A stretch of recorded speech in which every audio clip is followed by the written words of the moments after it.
Chapter 526 I just like a tough guy like you. Lu Chen originally planned to let Li Qingguo go for the time being, and wanted to listen to Jin Yiwei's report on Emperor Qian's affairs, but it turned out that Li Qingguo still wanted to turn against the guests. There was no way, Lu Chen had no choice but to suppress her again. After Lu Chen's several methods, even if Li Qingguo was a heavenly being, he couldn't handle it anymore. What's more, Li Qingguo is a woman who has been obsessed with martial arts since she was a child and has never been exposed to male sex. After coming into contact with a man like Lu Chen for the first time, Li Qingguo seemed to have been opened to a new world. Gradually, Li Qingguo's inner dignity was crushed by Lu Chen. She really couldn't figure out where this guy came from with so many tricks to manipulate people. After an unknown amount of time, the sky darkened, and the setting sun shone through the window into the Jinluan Palace, casting its light on the sweaty body. The sweat beads seemed to become extremely clear under the illumination of the setting sun. At this time, Li Qingguo lay on the phoenix chair and said, "Is this how you deal with Yunwan?" Li Qingguo initially thought that Wu Yunwan chose to be his woman because of Lu Chen's good looks. Now it seems that Wu Yunwan may not have done it voluntarily at the beginning. It is very likely that this guy did what he did to Wu Yunwan and used those tricks to manipulate people, which caused Wu Yunwan to completely lose his will to resist and finally had to choose to become Lu Chen's woman. It has to be said that few men can compare to Lu Chen when it comes to dealing with women. Although Li Qingguo has never experienced anything between men and women, Lu Chen's strength has obviously exceeded common sense. Hearing Li Qingguo's question, Lu Chen smiled slightly, and then said, "She approached me voluntarily, and it has nothing to do with my use of tricks." Seeing that Lu Chen refused to admit it, Li Qingguo stopped pursuing the topic. "Do you plan to keep me imprisoned like this forever? As the king of a country, you have now annexed Daiyu, and you still have a lot to do." Li Qingguo had no intention of resisting at all now. Although she was still a little unwilling, she knew that she could no longer hurt this dog man. Whether it was for Wu Yunwan's sake or from her own perspective, she couldn't hurt Lu Chen. After Wu Yunwan had the same experience, Li Qingguo also knew that Wu Yunwan would never be able to leave this man. If she hurt this man, Wu Yunwan would definitely hate herself for the rest of her life. From her own perspective, she also felt that she and Lu Chen were involved in a causal relationship. She relied on her breakthrough to the heavenly realm. After all, she still used the same method. If she turned around and hurt Lu Chen, she would probably being punished by heaven. And after spending the past few days with Lu Chen, she had fallen in love with that feeling. Although she felt that she had lost her dignity, when she thought that her good sisters had become this man's woman, she felt, "I feel a lot better." In the past, when she was in the mist world, she often joked with Wu Yunwan, saying that if they wanted to find a man in the future, they would find the same man. It was just a joke before, but now the joke has come true by accident. Now that it has come true, let's continue. Anyway, Daiyu has been destroyed. With Lu Chen here, she may not have much hope of recovering the country. Not to mention that Lu Chen was able to instantly seal the spiritual power in her body and turn her into a weak and powerless woman. Even the magic weapon Lu Chen used on the battlefield was not that easy to deal with. Lu Chen said, "You are right, I do still have a lot of things to do." Having said this, Lu Chen immediately said to the door, "Let me prepare hot water. I want to take a bath with my beloved concubine." As soon as Lu Chen finished speaking, the voice of a female guard came from outside, "Your Majesty, the hot water is ready." Hearing this, Lu Chen smiled slightly, looked at Li Qingguo on the phoenix chair and said, "Since the hot water is ready, let's change places now." Having said this, Lu Chen immediately released his spiritual power, then sensed the palace, looking for the location of Emperor Yu's bath. Soon, he locked the position of the bathtub, and then he directly picked up Li Qingguo's delicate body, and then transformed into Li Qingguo's bathtub in an instant. After entering the bathtub, Lu Chen still hugged Li Qingro's waist and rested his head on her shoulder. At this time, the bath was filled with flower petals, the fragrance was fragrant, the water in the bath was steaming, and the whole bath looked extremely dreamy. At this time, Lu Chen asked in Li Qingro's ear, "Every time Yunwan comes to your place, do you always bathe together in this bathtub?" After the words fell, Lu Chen blew gently into Li Qingro's ear. Upon hearing this question, Li Qingro said indifferently, "What does this have to do with you? I don't remember when my relationship with you became good enough. Tell you this kind of thing."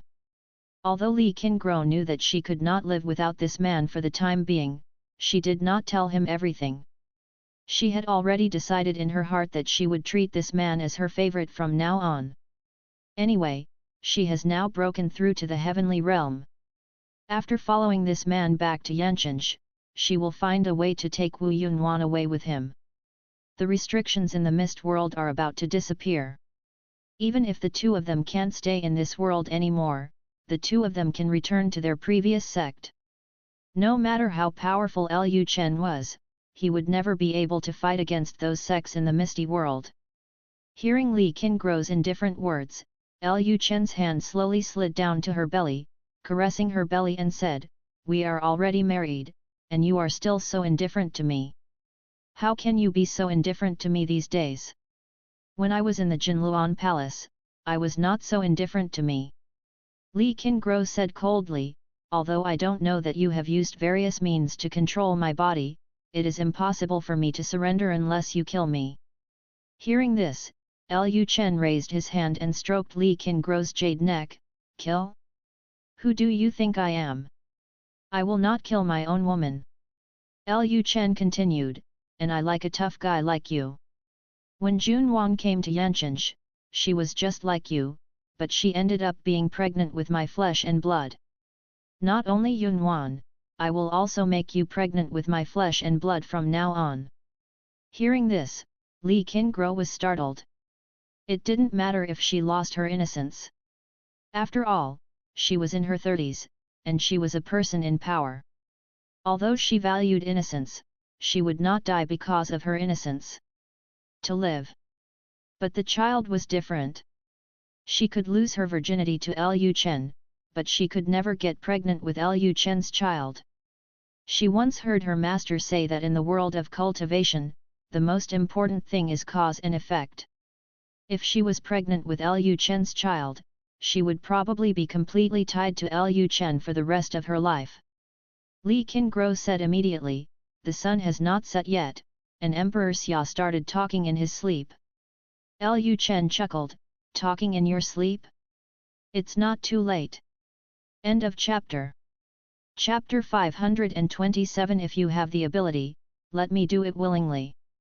Lu Chen has not been tricked by a celestial being so far, but he believes that as long as he reaches the celestial realm, the possibility of letting Li Qingro become pregnant with his own flesh and blood will be greatly improved. Now that Dao and Daiyu have been destroyed, there is only one Daqian dynasty left.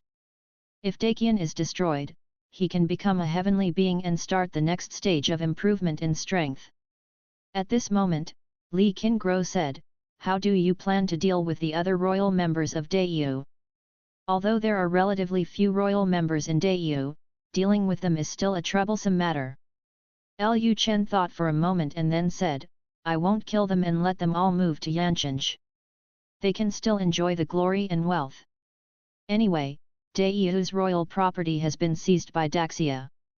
If you take some of it casually, there will be no problem in ensuring the prosperity of Daiyu's generation of royal family members. As for the next generation, that is a matter for the future." After hearing Lu Chen's answer, Li Qingro fell into silence and didn't say much. She probably guessed that Lu Chen would do this. Doing this would show that Lu Chen was a benevolent and righteous king. This was a preparation for attacking Dagan. "Prepare." Seeing that Li Qingro didn't speak anymore, Lu Chen's claws began to roam around Li Qingro's body again. Lu Chen sighed and said, "She is indeed a good sister of Junwan, her body is so soft." Hearing what Lu Chen said, Li Qingguo didn't pay much attention to it. She tried hard to control her emotions. Seeing that Li Qingguo still didn't speak, Lu Chen directly hugged her body and walked towards the edge of the bath. Lu Chen was very playful about new things. Every time he got that woman, he would play with her for a long time. Li Qingguo saw Lu Chen pushing her to the edge of the bath, so she turned to look at Lu Chen and asked coldly, "What are you doing?" "You, Before Li Qingguo finished speaking, she was blocked by Lu Chen again. Lu Chen was not polite at all. Then the water in the bathhouse surged and the heat became stronger and stronger. After an unknown amount of time, Li Qingguo uttered Lan Fang, placed her jade arm on the edge of the bathtub, rested her head on it, and said feebly, "Hey, you really don't plan to deal with Daiyu's matter first? Daiyu has been destroying the country for many days, but this guy has been doing that kind of thing with him in the Jinluan Palace, and he has no intention of dealing with government affairs." Lu Chen said calmly, "No need, my generals can handle it." Before they attacked Daiyu, they had already planned how to attack Daiyu, how to take over Daiyu after destroying Daiyu, and how to govern Daiyu. These had already been discussed, so Lu Chen was not needed at all. Do what? Now that the war is temporarily over, Lu Chen can fully enjoy himself. After hearing Lu Chen's answer, Li Qingguo immediately cursed Lu Chen as a faint king. She had heard of stupid kings who were addicted to women. There were many stupid kings who perished because of their obsession with women in history. But this was the first time she met a stupid king like Lu Chen who did those things for several days in a row. This was true. He didn't care about the country he had conquered at all. Li Qingguo couldn't help but feel confused in her heart.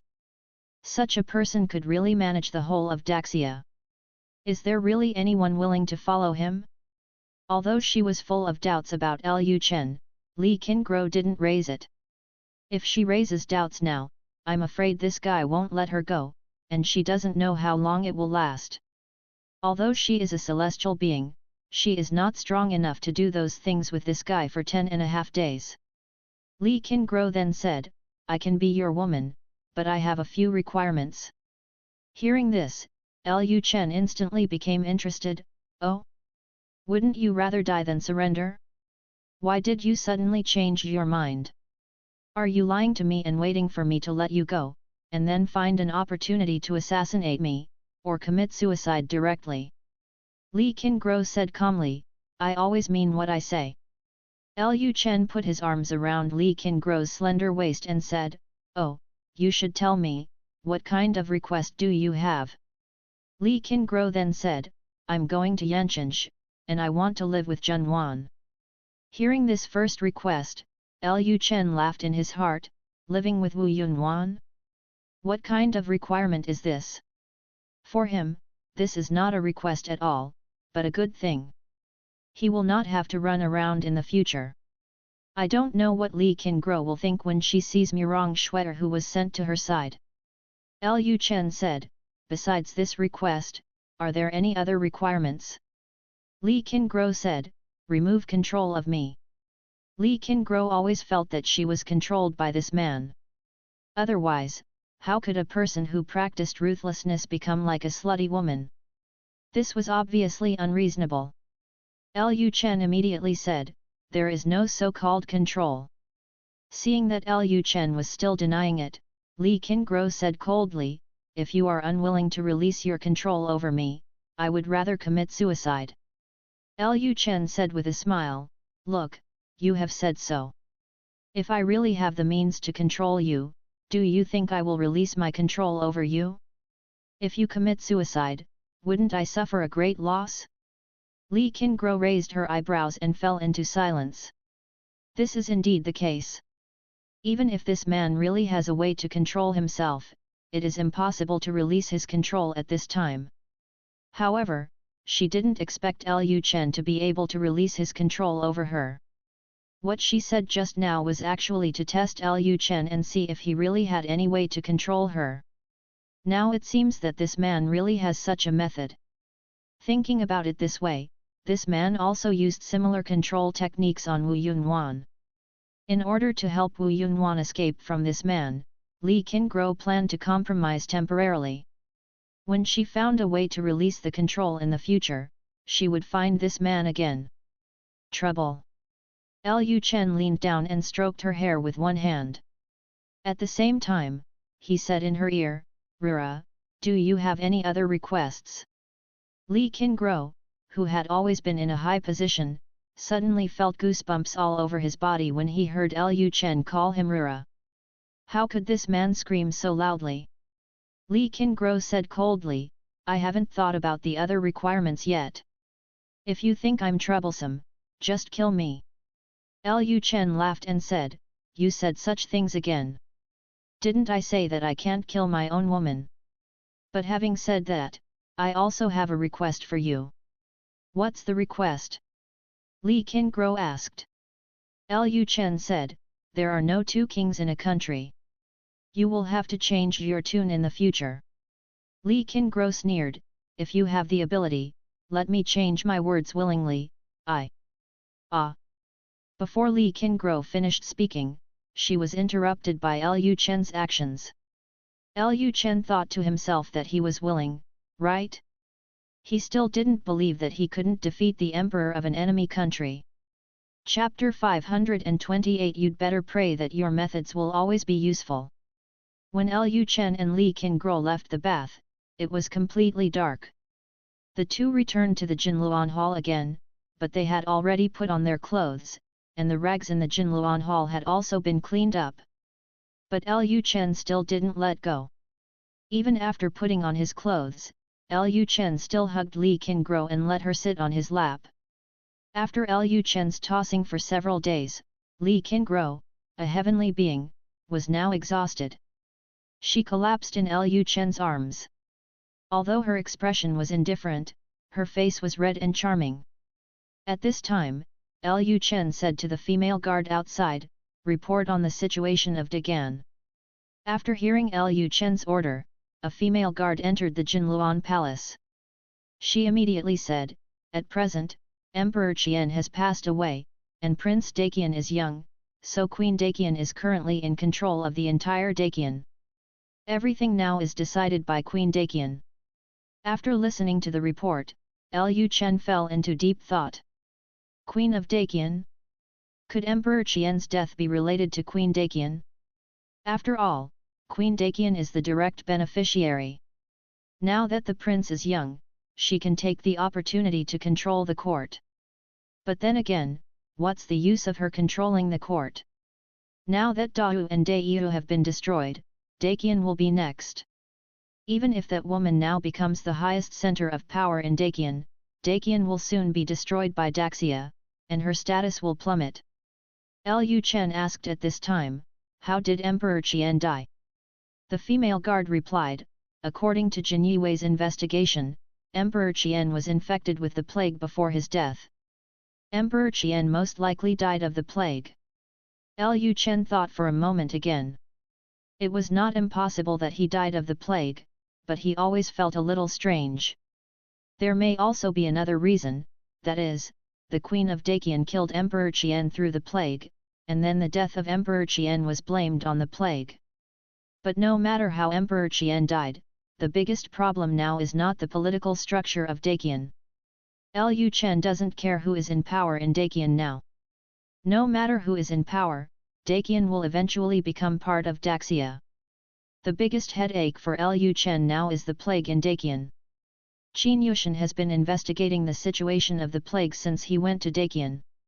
After Qin Yushan's investigation, it was found that the knowledge on preventing viruses and bacteria taught by Lu Chen was useful for the plague, indicating that this was a virus within Lu Chen's knowledge. But there is a big problem. Although Qin Yushan used the Fixing sect as a cover and taught many methods to prevent plagues to the people of Daqian, and those people also used the methods to prevent plagues, the plagues would still recur. A complex outbreak. This gives people the feeling that someone is spreading a plague. After Lu Chen thought for a moment, he said to the female guard who reported, "Investigate the identity and background of this Queen of Daqian." Lu Chen suspected that if the death of Emperor Qian was really related to the Queen of Daqian, then the plague might also be related to the Queen, or there might be someone else behind the Queen. If the people who spread the plague can be eliminated, the plague in Dagon may still be suppressed.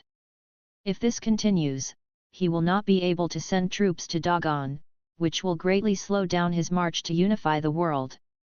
For Lu Chen now, becoming a heavenly being is just a final step. If he keeps delaying this, he will always feel uneasy in his heart. After all, only by quickly becoming a heavenly being can his strength continue to improve. Lu Chen said calmly at this time, "Go down." "Yes, Your Majesty." The female guard immediately turned around and left the Golden Palace. After the guard left, Li Qingguo said, "Such a powerful Emperor Xia would frown because of a small country. Aren't you very powerful? Not only did you destroy Dawu, but you also destroyed Daiyu. Why don't you plan to continue sending troops to destroy it again?" Hearing Li Qingguo's strange words, Lu Chen smiled faintly, and then said, "Don't be anxious, it will be a matter of time before the Daqian is destroyed." Lu Chen knew that Li Qingguo was still angry. He not only destroyed her country, but also took over her body. If she didn't feel angry at all, she would not be the Yu Emperor. Lu Chen thought of something at this time, and then asked, "As the Emperor of Daiyu, you must have received a lot of information about Daqian, especially the information about the plague. I wonder if you have seen anything from that information. What's going on?" The plague in Daqian has been going on for a long time, and Li Qingguo must have obtained a lot of information about the plague. Every dynasty has its own intelligence agency, and Daiyu dynasty is no exception. Hearing Lu Chen's question, Li Qingguo was about to continue her arrogance, but Lu Chen suddenly said, "Forget it, let's not talk about this.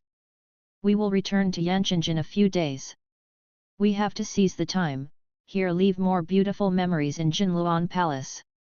Having said this, Lu Chen moved his mouth close to Li Qingguo's ear, and then continued. "After all, this is the place where you once went to court." Hearing this, Li Qingguo was shocked.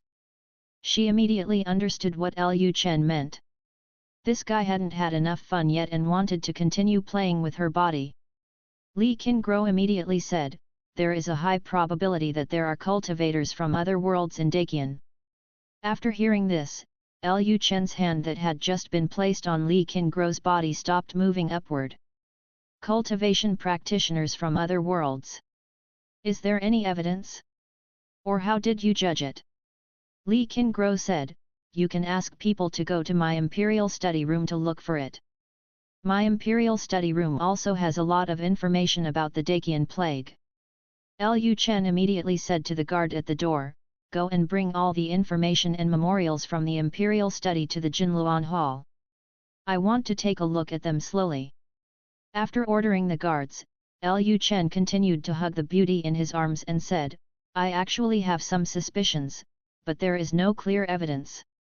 When Lu Chen heard that the plague might come from the sea, he suspected that the plague came from other worlds, but every step Jin Yiwei took in Dagan was very difficult.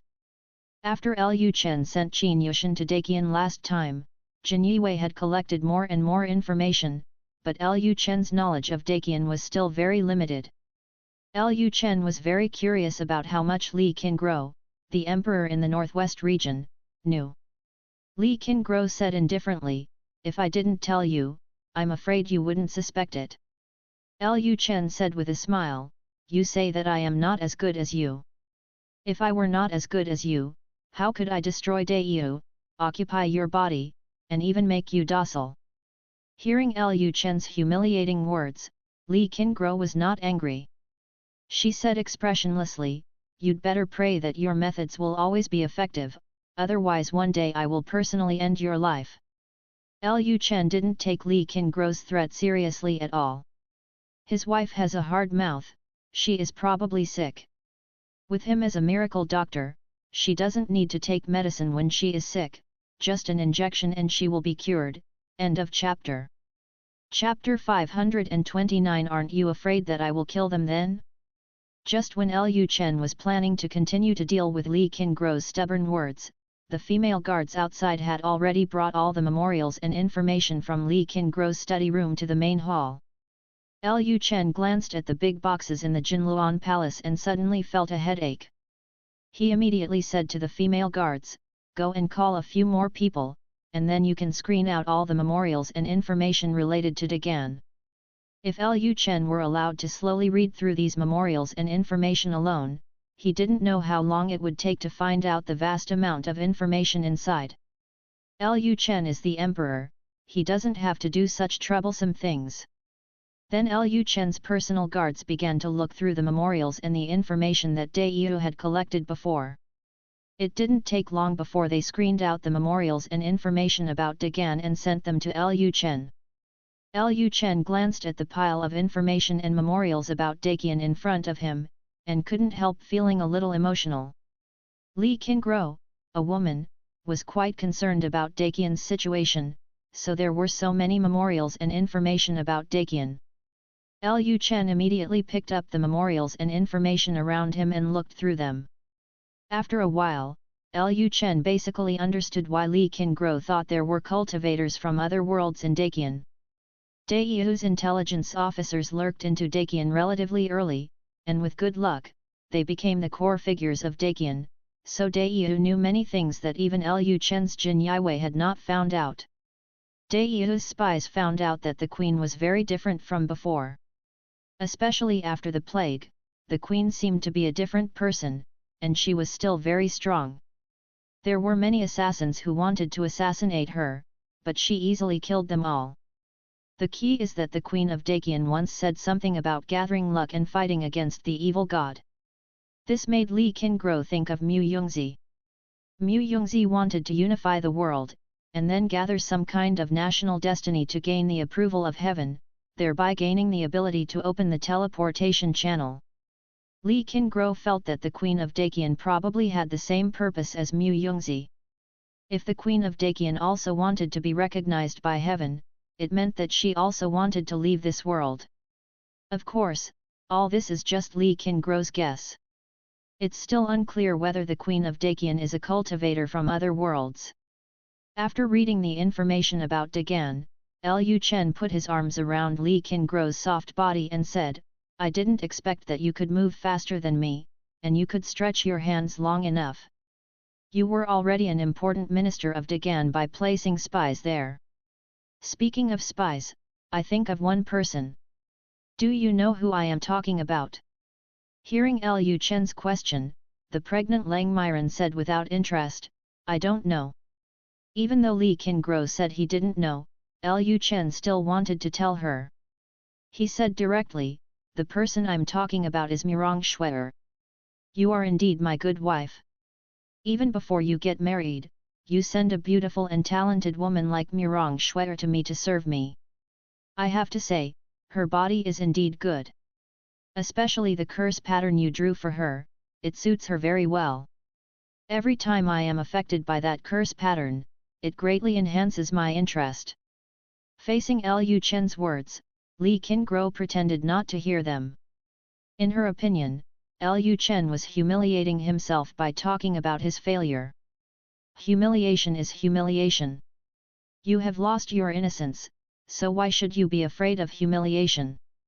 Seeing that Li Qingro was unwilling to pay attention to him, Lu Chen did not continue the topic and just said, "When you go to Yanqinch, you will live with Mirong Shuer and Junwan.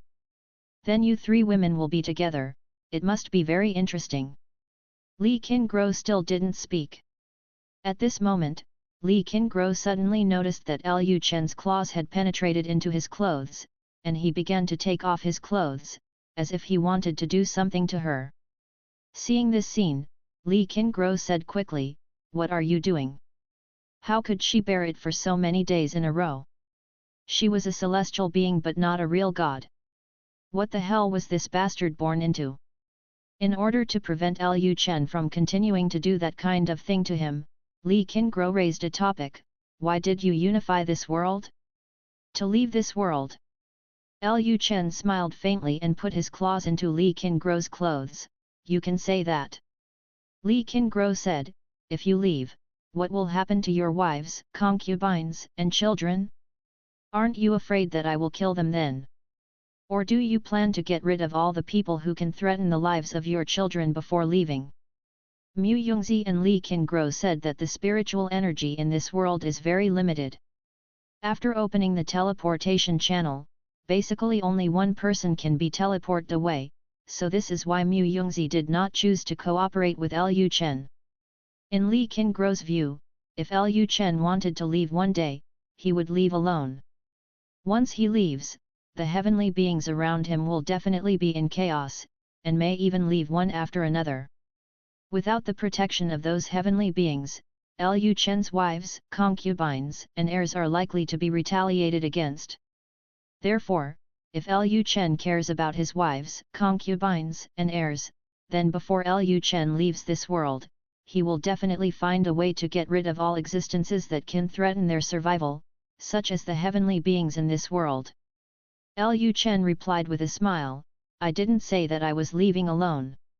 When the time comes, not only will I leave this world, but my women and my children will also leave this world. This. Li Qingguo didn't expect that Lu Chen actually wanted to take everyone away, which would be difficult to do. But having said that, if Lu Chen is really a descendant of a cultivating family, he might actually have a way to leave this world collectively. At this time, Lu Chen pressed Li Qingguo's body on the phoenix chair again, looked at her condescendingly and said with cold eyes, Okay, let's not talk about this anymore.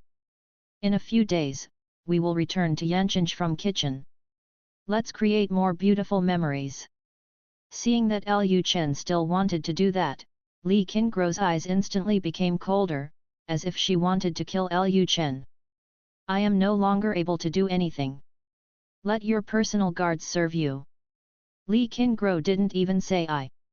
She was afraid of Lu Chen. Although she also wanted to defeat Lu Chen in that kind of thing, after the past few days, she also understood that she couldn't do it for the time being. He is Lu Chen's opponent. Lu Chen ignored Li Qingguo's words. He continued to undress and untie Li Qingguo. Li Qingguo continued, all of your personal guards are as beautiful as flowers. They can also satisfy you. Lu Chen's female bodyguards were all selected by Chu Yukan. All of them were very good looking, and they were basically all women above 80% but below 90%. If Lu Chen needs it, he can let them sleep with him at any time. But Lu Chen didn't like to waste his energy. Lu Chen ignored Li Qingguo's words and continued to do his own thing. Soon, Li Qingguo was knocked down again by Lu Chen. End of chapter. Chapter 530. Anyway, you can enjoy what you should enjoy. Since entering Daiyou capital city, Lu Chen and Li Qingguo had barely left the Jinluan Palace a few times. Lu Chen even had Li Qingguo's bed moved to the Jinluan Palace.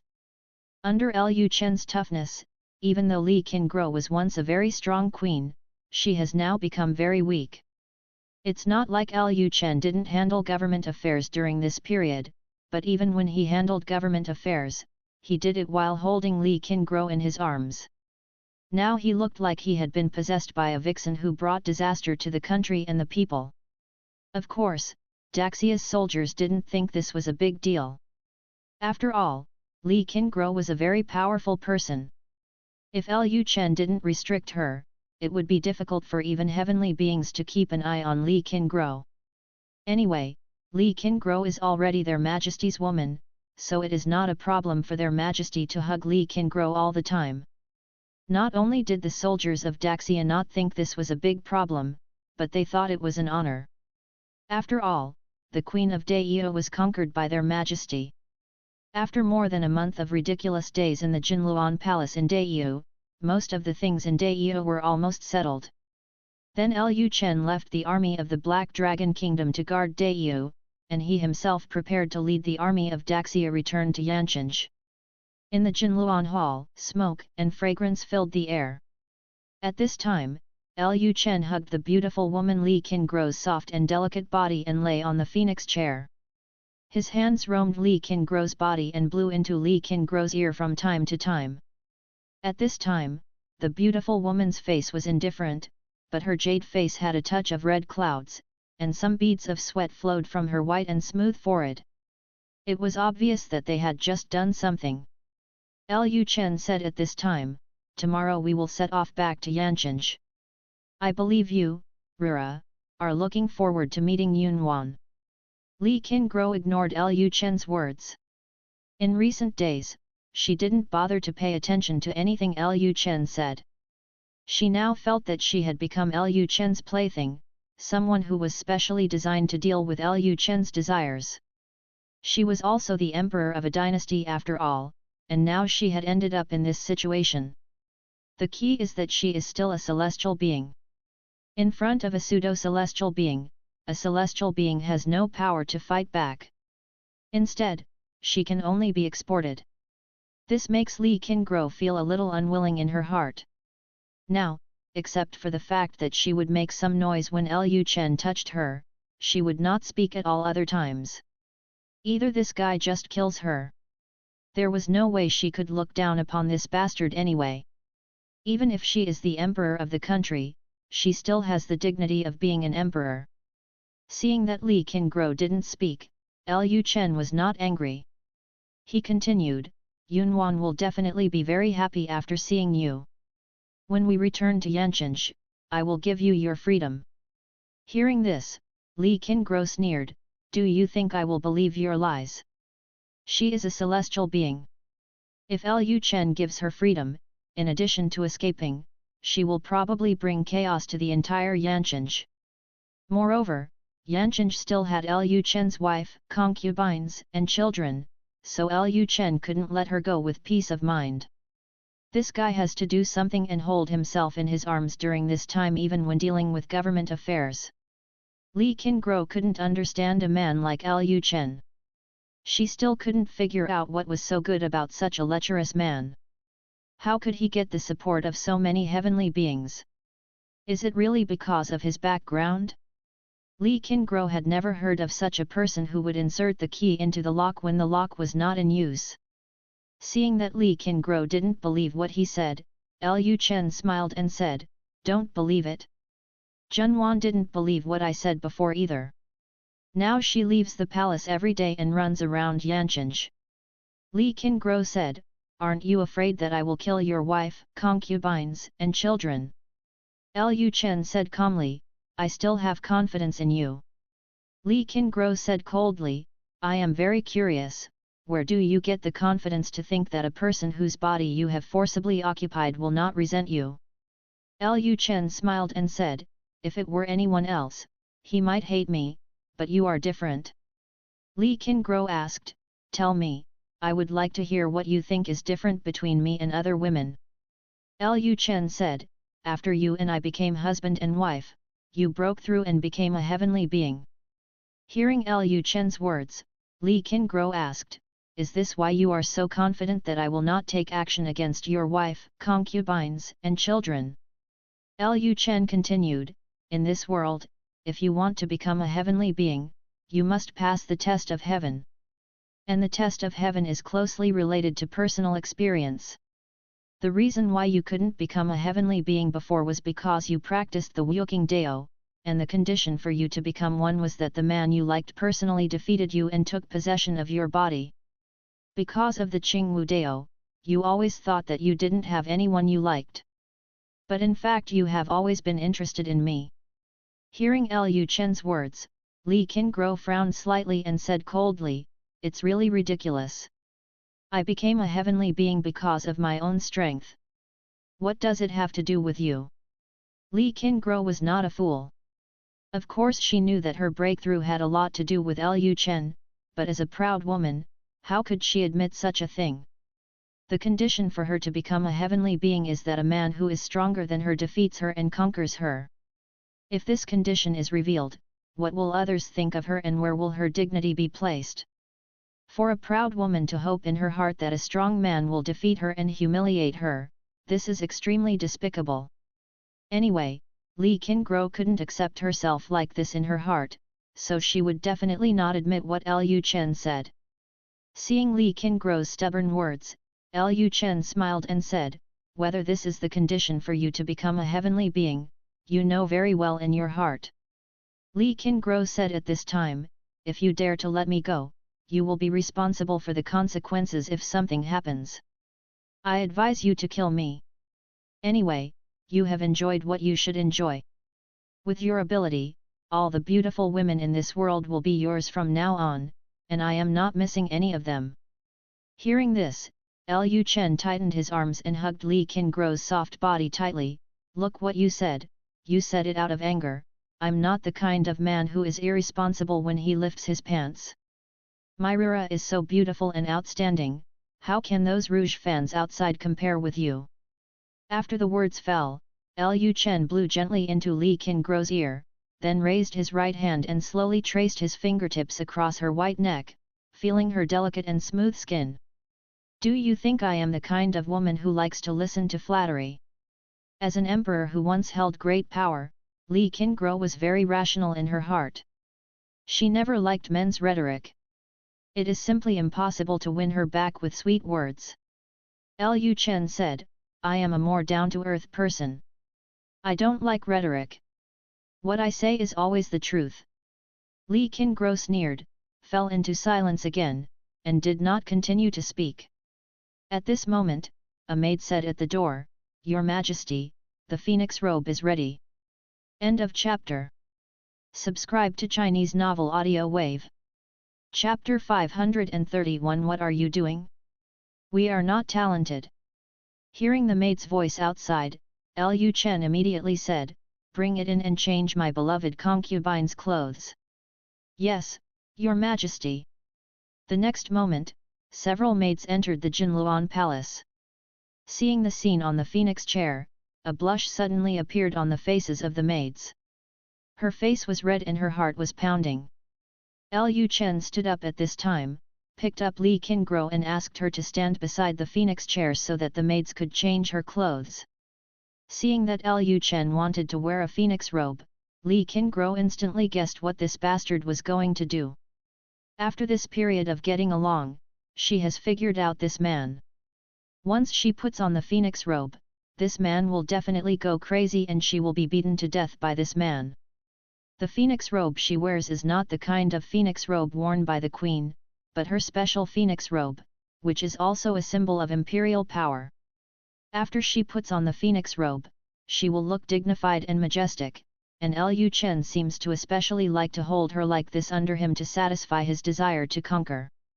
Li Qingguo said coldly at this time, What are you doing? We are not talented. Li Qingguo did not continue. She was too embarrassed to say it. She doubted what kind of beast this guy was reincarnated. Why was he so energetic every day? He didn't look like a cultivator at all. Now she felt that Lu Chen was some kind of evil cultivator.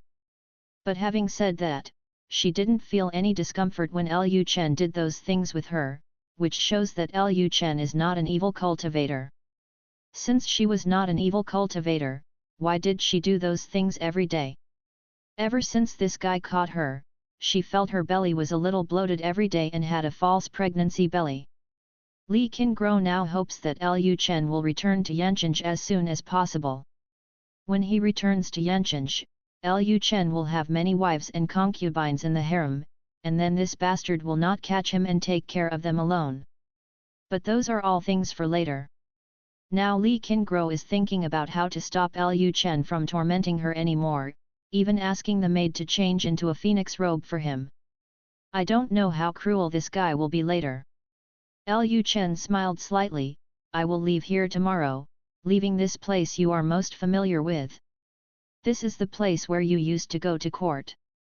Naturally, I want to leave you the best memories. Li Qingguo said coldly, I don't need those memories. What bullshit good memories, this guy just wants to feed himself. Lu Chen said with a smile, it's not up to you. Having said this, he glanced at the maids in the main hall, and then said, put her into a phoenix robe. Li Qingguo was about to struggle when Lu Chen suddenly said in her ear, today, I can let you be the queen for once. Li Qingguo was stunned for a moment, queen? What's the meaning? Isn't her original identity the queen? She still needs Lu Chen's consent before she can be the queen? Lu Chen also saw that Li Qingguo didn't understand what he meant, so he continued, I know you have been having an idea recently, wanting to stand up and make the decision. Today is our last day in Jinluan Palace. I can give you this opportunity. If we don't seize this opportunity, we won't have such an opportunity when we return to Yanqing in the future. Hearing what Lu Chen said, Li Qingguo finally understood what Lu Chen meant. Li Qingguo was a little moved when she thought that she could stand up and call the shots, suppress this bastard under her, and show her status. She had been insulted by this bastard so many times, and she had long wanted to stand up and make the decision. Unfortunately, the spiritual power in her body was sealed by Lu Chen, and her whole body was not as strong as Lu Chen. There was no way to stand up and make the decision. Chen suppressed it. If what Lu Chen said was true, then he. Thinking of this, Li Qingguo hesitated. Although she was making the decision, it wasn't really that. However, it was better than passively accepting it. Passive reception always made her feel like she was some kind of container. After thinking for a while, Li Qingguo finally said, I hope you will keep your promise. Then Li Qingguo opened her arms and allowed the maids to put her into a phoenix robe. Soon, Li Qingguo put on the phoenix robe. The phoenix robe was sewn with gold thread and was very exquisite and elegant. Putting on the phoenix robe, Li Qingguo looked graceful and luxurious. Seeing this scene, Lu Chen's inner anger instantly rose. Before Li Qingguo could say anything, Lu Chen pushed Li Qingguo onto the phoenix chair. Seeing that this guy actually pushed her down again, Li Qingguo immediately said, he is indeed a hypocrite. He immediately regretted the promise he made earlier. Lu Chen smiled and said, repenting? No, I didn't regret it. Since I said I would give you a chance to be the queen, I will definitely give you this chance. But before that, I'll finish my own affairs first. As soon as he finished speaking, Lu Chen grabbed Li Qingguo's slender feet and lifted them up. A fierce look flashed in Li Qingguo's eyes, a look that wanted to kill Lu Chen. But soon all the hatred in Li Qingguo's heart dissipated, and she was immersed in the happiness created by Lu Chen. Of course, Lu Chen did fulfill his promise in the end. He is the king of a country after all, and he cannot always keep his words. After an unknown amount of time, Lu Chen hugged Li Qingguo's body and turned over. He rolled underneath Li Qingguo. Seeing this scene, Li Qingguo came to his senses instantly. She originally thought that this guy was not going to fulfill his promise, but he didn't expect that he actually fulfilled his promise. At this time, Li Qingguo was sitting on Lu Chen, looking down at this bastard who had taken away everything from him. This feeling made Li Qingguo feel very happy. Isn't this man very powerful? In the end, he was suppressed by himself. But Li Qingguo soon discovered a problem. Although she felt very happy in her heart, she was actually not that happy anymore. This is not surprising at all. Who is Lu Chen? With so many wives and concubines in Lu Chen's harem, he can be regarded as an expert. In the past, Li Qingguo only focused on cultivation, and there was only one man named Lu Chen, and she had little experience. Li Qingguo was used to eating delicacies from the mountains and the sea, so she suddenly couldn't adapt to eating wild vegetables and roots. However, she suddenly thought of a way. She looked at Lu Chen who was staring at her with a silly smile, and then used a commanding tone. Said, I order you to please me in every possible way. Lu Chen laughed in his heart. This guy probably thought of himself as a male favorite. But even if she regarded him as her male favorite, he was not angry. He had just said that he wanted Li Qingguo to be the queen for once. Then Lu Chen said, Okay, Your Majesty. Then Lu Chen took the initiative to serve Li Qingguo until dawn. In the early morning, when the sky was still grey and bright, Lu Chen led the Daxia army and embarked on the road back to Yanqing. End of chapter. Chapter 532 Wan, no wonder you can't live without this man. When Lu Chen led the Daxia army back to Yancheng, the people of Yancheng once again spontaneously came out to greet Lu Chen. However, Lu Chen was not riding on a horse this time. He was sitting in a carriage with Dai Yu's beautiful queen in his arms. When Wu Yunwan heard that Lu Chen had brought back Li Qingguo, she immediately came to wait outside the palace. She was now very worried about Li Qingguo's mental condition. She knew Lu Chen well, and with Lu Chen's bastard character, Li Qingguo might have lost her virginity now, and maybe her belly would be enlarged. Li Qingguo followed a ruthless path. If she was bullied like this by a man, she would probably commit suicide directly. When the carriage stopped at the entrance of the palace, the door of the carriage opened. Lu Chen's wives and concubines were about to step forward, but they found that Lu Chen was hugging a cold and charming woman in the carriage. At this time, the ladies immediately saluted and said, "Welcome to your Majesty for his triumphant return." Lu Chen said with a smile, Okay, let's all get up. We are all an old married couple. It's not like you don't know my character. I never pay attention to these etiquettes." After Lu Chen finished speaking, the girls immediately stood up. At this time, Lu Chen continued, "Let me introduce to you, this person in my arms is your new sister, the former queen of Daiyu." After hearing Lu Chen's introduction, all the girls' eyes were focused on Li Qingguo. As a queen, Li Qingguo was naturally not afraid of their gazes. At this time, Li Qingguo took a look at Lu Chen's wives and concubines. All of Lu Chen's wives and concubines were as beautiful as gods, very beautiful. Soon, Li Qingguo's eyes fell on Wu Yunwan. Wu Yunwan's belly was obviously a little big. Seeing this scene, Li Qingguo was still stunned. Although she had long known that Wu Yunwan was pregnant, Li Qingguo still felt a little dazed when she saw Wu Yunwan with a pregnant belly. His best sister was impregnated by a man like this. Li Qingguo always had a strange feeling in her heart. This feeling could not be explained, but it was very emotional anyway. In the past, the two of them had always thought that they would not have a man within 100 years, let alone have children. As a result, Wu Yunwan was only in her 30s, and her belly became big, and her man was 10 years younger than her. How old? Of course, Li Qingguo is no longer qualified to criticize Wu Yunwan. She has become the woman of the man behind her. At this time, Wu Yunwan walked directly in front of Li Qingguo. The two beautiful women stared at each other. At this time, Lu Chen sensible let go of Li Qingguo.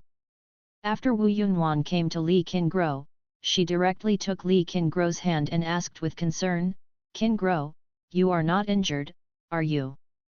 Li Qingguo replied, "No." Li Qingguo glanced at Wu Yunwan's belly again, raised her slender hand, gently placed it on Wu Yunwan's belly, and said, "Junwan, you always said in the past that you would never marry in this life. I didn't expect that in just a few years, you would be pregnant with someone else's child." Hearing this, Wu Yunwan's mood was a little complicated. Not to mention that Li Qingguo didn't expect it. Even she herself didn't expect that she would end up being possessed by a little man who was more than 10 years younger than herself. She would even give this little man life and raising children. But she has no regrets. Although she lost the possibility of becoming queen, everything she gained now made her happier than power. Sometimes she also wonders whether her edges have been smoothed by reality and Lu Chen. At this time, Wu Yunwan looked at Lu Chen, then thanked her and said, "Thank you, Your Majesty, for letting Qingguo go." Hearing this, Lu Chen smiled and said, "Let her go?" No, I didn't say let her go. She will still have to give birth to my children in the future." Wu Yunwan glanced at Lu Chen speechlessly. The let go she said naturally meant that Lu Chen did not kill Li Qingguo. In the end, this guy thought she wanted him to let Li Qingguo go. Who doesn't know that this guy will definitely take a beautiful woman into his harem after seeing her? How could Lu Chen let such a mature, dignified, and noble woman like Li Qingguo go? At this time, Lu Chen glanced at his wives and concubines again, and then said, "Okay, let's go back first, don't stand here anymore. After all, this is the entrance to the palace. Lu Chen can't do anything he wants. With so many people watching, when he returns to the harem, Lu Chen can do whatever he wants." Having said this, Lu Chen looked at Wu Yunwan and said, "Yunwan, Qingguo will live with you from now on." Hearing this, Wu Yunwan was very happy that her good sister could finally stay with her. Wu Yunwan thanked her again and said, "Thank you, Your Majesty." Lu Chen didn't say anything else, and then he returned to the palace with his wives and concubines. There was a family banquet tonight, and we could talk about anything at the family banquet later. Under the leadership of Wu Yunwan, Li Qingguo came to the palace where Wu Yunwan lived. After entering the courtyard in front of the palace, Wu Yunwan took Li Qingguo to the pavilion and sat down. Wu Yunwan sighed, and then said, "Qingguo, Lu Chen didn't hurt you, right?" Li Qingguo asked, "Yunwan, what do you mean?" Wu Yun hesitated to speak. She could clearly feel that Li Qingguo's aura had changed a lot, and she had become more feminine. All these signs showed that Li Qingguo was no longer pure. Chen has most likely eaten her dry. At this time, Li Qingguo hugged Wu Yunwan's plump body, and then said with a smile in her ear, "Wan Wan, no wonder you can't live without this man and asked me not to hurt him. It turns out that he has so many tricks, you and him you must be enjoying being together, right?" Li Qingguo is very serious in front of others, but in front of her good sisters, she has always been very peaceful. Even though her country was destroyed by that man, as long as she saw her good sister, the haze in her heart would be swept away. Hearing Li Qingguo's teasing words, Wu Yunwan's cheeks showed a slight blush, and then she said, "Qingguo, you have indeed been attracted by him." Mentioning Lu Chen, Li Qingguo snorted coldly and said, "Although this man is indeed special, he is extremely lustful. Since I was captured by him, he not only took my body by force, but also locked me up in the Jinluan Palace every day. Torture. Wan Wan, you must have been treated like this by him before, right?" Hearing Li Qingguo's words, Wu Yunwan remembered what happened when she first came to Yanchenj. Lu Chen is indeed a rather erotic person, and once he gets a woman, he will stay with her for a long time. The most important thing is that this guy is sensitive to status and likes to play status, and Li Qingguo is a noble and dignified queen. How can Lu Chen make it easy for her if he catches her? Thinking of the torture Li Qingguo suffered, Wu Yunwan said distressedly, "Qingguo, thank you for your hard work. I'm sorry for you." End of chapter. Chapter 533. One day, I will make him pay the price. Wu Yunwan felt a little guilty in her heart. If she hadn't become Lu Chen's woman and coveted the happiness that Lu Chen brought to her, maybe she could have provided some help to Li Qingguo, and the Great Xia Dynasty would not have perished so quickly. Although she seemed to be neither helping Lu Chen nor Li Qingguo, from another perspective, helping Lu Chen was actually helping Lu Chen. Li Qingguo was on the weaker side, and without anyone to help her, the possibility of defeat was greatly increased. Seeing Wu Yunwan's self-reproach, Li Qingguo couldn't help laughing. Then she raised her jade hand, caressed Wu Yunwan's beautiful cheek, looked into her phoenix eyes, and said seriously, "Yunwan, it's not your fault, that Lu Chen is not an ordinary person, it's not unfair for me to lose to him. It's a pity that I didn't commit suicide immediately, allowing him to seize the opportunity, and he was captured by him in the end." In Li Qingguo's view, she was just inferior to others in skill and did not commit suicide immediately, which was why she became Lu Chen's plaything. None of this had anything to do with Wu Yunwan. Even with Wu Yunwan's help, with Lu Chen's methods, I am afraid Dai Yue will be defeated in the end. Originally, Everyone thought that the most powerful people in Daxia were the heavenly beings, but they didn't expect that the most powerful ones were Lu Chen, especially the spiritual weapon in Lu Chen's hand. With the existence of a spiritual weapon that could move from heaven to earth every second, Dayu had no chance of winning from the beginning. All I can say is that this is fate. After Lu Chen struggled for a long time, Li Qingguo now figured it out. She regarded all of this as a catastrophe. As long as she got through this catastrophe, maybe her life would usher in new changes. Li Qingguo asked, Yunwan, do you plan to stay in his harem for the rest of your life and continue to live like this? Faced with this question, Wu Yunwan's eyes looked a little confused. She sighed slightly, and then replied, I can't live without him. Wu Yunwan knew that she had completely fallen in love with that little bastard. If she left him, she would miss him day and night and would be unable to do anything. Although she also felt that this guy was too unreliable at times and would spend all day lying on women, but apart from being lustful, this man didn't seem to have much of a shortcoming.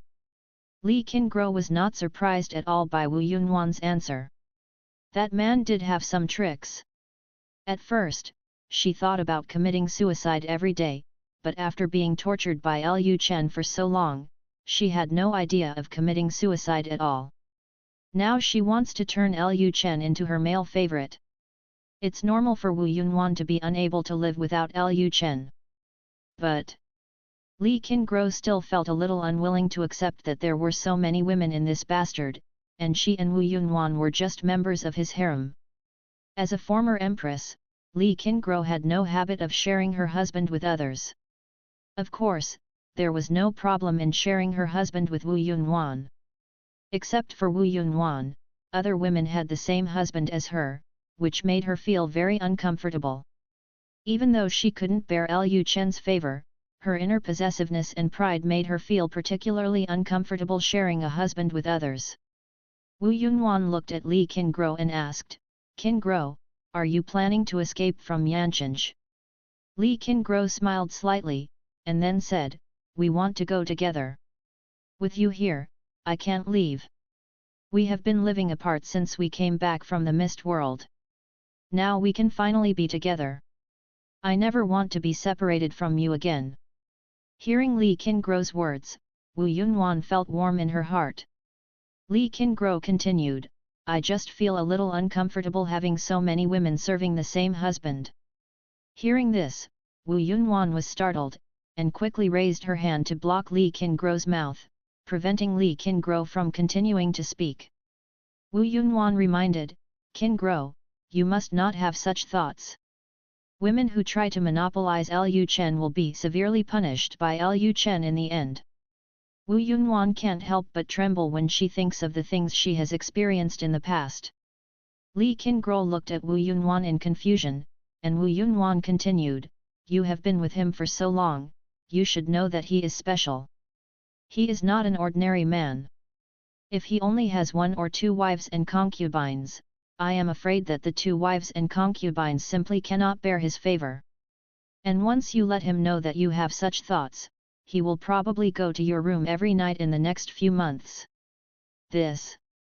Li Qingguo seemed to understand something, and then asked, is this how this bastard has smoothed your character? Wu Yunwan is also a proud woman. She and Li Qingguo are in the same category. Logically speaking, she is not willing to share the same husband with so many women. When Li Qingguo received Wu Yunwan's letter in Dayu, she was still very curious.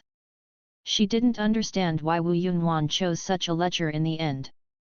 Thinking about it now, I'm afraid that Guy Lu Chen was trying to get into Wu Yunwan's room every night.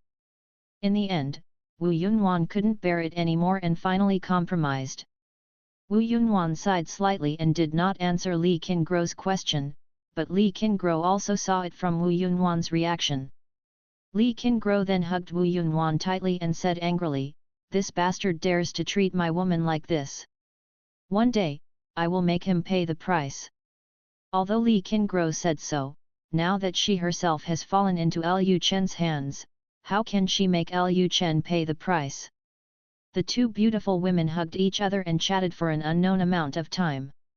Then a beauty wearing black trim and white bottom appeared at the entrance of the palace. The sudden appearance of a figure instantly caught Li Qingro's eyes. Seeing that the person coming was Mirong Shuer, Li Qingro's face instantly darkened. Li Qingro immediately let go of Wu Yunwan, and then raised her hand. The next moment, a strong suction force directly sucked Mirong Shuer's body in front of Li Qingro. Li Qingro pinched Mirong Shuer's neck. Coldly he said coldly, "I said how dare you betray me, it turns out you have found a backer a long time ago." Facing Li Qingro, Mirong Shuer was still extremely fearful even with Lu Chen as her backer. Mirong Shuer said with difficulty at this time, "I have met Her Majesty the Queen." Seeing Li Qingro pinching Mirong Shuer's neck, Wu Yunwan said quickly, "Qingro, now Mirong Shuer is Lu Chen's woman, you can no longer treat her as a maid. If Lu Chen knows that you are like this for her, he will definitely punish you when the time comes." Although Mirong Shuer often quarreled with Wu Yunwan, it was precisely because of Mirong Shuer's existence that Wu Yunwan did not feel so lonely when she came to Yanqing. Moreover, Mirong Shuer lived in the same palace as her, and she attracted a lot of firepower from Lu Chen for herself. Now she and Mirong Shuer have become good friends. After hearing Wu Yunwan's words, Li Qingro let go of Mirong Shuer's neck. End of chapter. Chapter 534 Wu Yunwan, you should know how terrifying he is. After Li Qingro let go of Mirong Shuer rubbed her neck and coughed a few times. After she felt better, she thanked her and said, "Thank you, Your Majesty the Queen." Perhaps because she grew up next to Li Qingro, Mirong Shuer always felt tremendous pressure in front of Li Qingro. Even though she knew very well that Li Qingro was just Lu Chen's plaything, deep down in her heart she still felt feeling afraid of Li Qingro. Hearing Mirong Shuer's thanks, Li Qingro sneered, and then said, "If Yunwan hadn't spoken for you, I would have cut the neck of you, a traitor, just now." Wu Yunwan said from the side, "Qingro, you can't really blame her. You have done that with Lu Chen yourself. You should know how scary he is." Hearing this, the scene of Lu Chen playing with her body instantly appeared in Li Qingro's mind. It was indeed the same as Wu Yunwan said. Once you come into contact with that man, it is basically difficult to leave him. However, Li Qingro couldn't understand why his curse pattern didn't have any effect. The curse pattern she drew on Mirong Shuer's lower abdomen has no problem, let alone being used to deal with pseudo-celestial beings, even if it is used to deal with celestial beings, or even the realm of creation, but it just fails on that bastard one. Li Qingro glanced at Mirong Shuer coldly at this time. She could clearly feel that Mirong Shuer was already full of the charm of a mature woman, and her whole person also looked much more dignified. Looking at this, Mirong Shuer had been played by that man countless times. Wu Yunwan continued at this time, "Qingro, although Mirong Shuer betrayed you, she helped me a lot during her time in Yanqing." Li Qingro snorted coldly and said, "This is what she should do." At this moment, a man's voice suddenly came from the door of the courtyard, "Qingro, you have just arrived at the palace, why are you so angry? Who provoked you?" Hearing this voice, the three women were startled, and then they all looked in that direction, just in time to see Lu Chen, wearing a black and gold dragon robe, walking in slowly. Lu Chen walked straight into the pavilion and glanced at Wu Yunwan and Li Qingro who were hugging each other. Seeing these two beautiful women hugging each other body to body, Lu Chen always felt a vague impulse in his heart. Such scenery made him feel extremely eye-catching. Lu Chen's eyes then fell on Li Qingro. He looked at Li Qingro's fierce eyes and said with a smile, "Qingro, do you still have thoughts of committing suicide after seeing Yunwan?" Hearing this question, Li Qingro sneered, and then said, "Since you have brought me to your harem, if anything happens to your harem in the future, don't regret it." Even though Li Qingro might not do anything, she must take advantage of her words and make this man fearful. Lu Chen said calmly, I said that as long as you follow me to Yancheng, I will give you freedom, and I will naturally keep my promise. I still have great trust in you, and with Yunwan here, I don't believe you will mess around in the palace. If you want to mess around, Yunwan will stop you." Hearing Lu Chen's words, Li Qingguo finally understood that this guy regarded Wu Yunwan as a hostage to threaten her. As long as he disobeyed, he would cause trouble for Wu Yunwan. Lu Chen continued at this time, "By the way, there is a family dinner tonight. Remember to attend. You guys talk slowly and I won't disturb you anymore." After the words fell, Lu Chen turned around and left the yard. Seeing his leaving back, Li Qingguo frowned. Did this bastard come here just to remind himself that Wu Yunwan was his hostage? When Lu Chen left the yard, Wu Yunwan sighed slightly. She saw her original shadow in Li Qingguo. When she first came to Yancheng, she was the same as Li Qingguo. Her arrogance and self-esteem made her unwilling to bow to Lu Chen. As a result, in the end, her belly was enlarged by Lu Chen, and occasionally she would take the initiative to serve Lu Chen. Thinking of this, Wu Yunwan sighed, and then she began to provide psychological counseling to Li Qingguo, trying to make Li Qingguo not be so resistant to Lu Chen. Things had happened, and they couldn't do without the little villain. If Li Qingguo was too resistant to Lu Chen, she would be looking for trouble for herself. Family dinner in the evening. Lu Chen's wives, concubines, and children were all here, and Li Qingguo was among them. Although Li Qingguo was unwilling in every way, she still came to Fenjian Palace with Wu Yunwan. Looking at his wives, concubines, and children in the main hall, Lu Chen was filled with emotion. It has been more than 20 years since he came to this world, and he finally has a big family of his own. The dinner ended with laughter. Lu Chen later went to Mu Zixuan's room and pulled Dezhou and Xiaozhou with him, which relieved the three girls' lovesickness. A few days later, Xuanyuan family. Xuanyuan Chen and Xuanyuan Yunkai were sitting on the stone bench in the courtyard, discussing something. Xuanyuan Yunkai said, "Brother, can you ask your majesty to give me a chance? I want to follow you south to destroy Dogon. Dogon is the last dynasty. If I don't participate in this battle, I may not have a chance in the future." Ever since Lu Chen let Xuanyuan Yunkai take control of Yancheng's guards, Xuanyuan Yunkai was rarely allowed to participate in any big battles. Even if Xuanyuan Yunkai followed him to the battlefield, he would always be at the rear. Xuanyuan Yunkai's dream of being a general has come true. She is now a general in name only, but she is too watery as a general and has no military exploits. She feels like she is just a vase now. She doesn't want to make a vase. But she didn't dare to say anything directly to Lu Chen. Although Lu Chen seemed gentle, he was the son of destiny after all, and Xuanyuan Yunkai's fear of him was innate in her heart. Hearing this, Xuanyuan Chen sighed, and then said, "Yunqi, it's not like you don't know what His Majesty thinks of you. Although His Majesty agreed to let you lead the troops, His Majesty is interested in you after all, and he is also afraid that you will be harmed. Damage, His Majesty will most likely not let you go to the front line." Seeing her brother say this, Xuanyuan Yunkai felt extremely disappointed for a moment.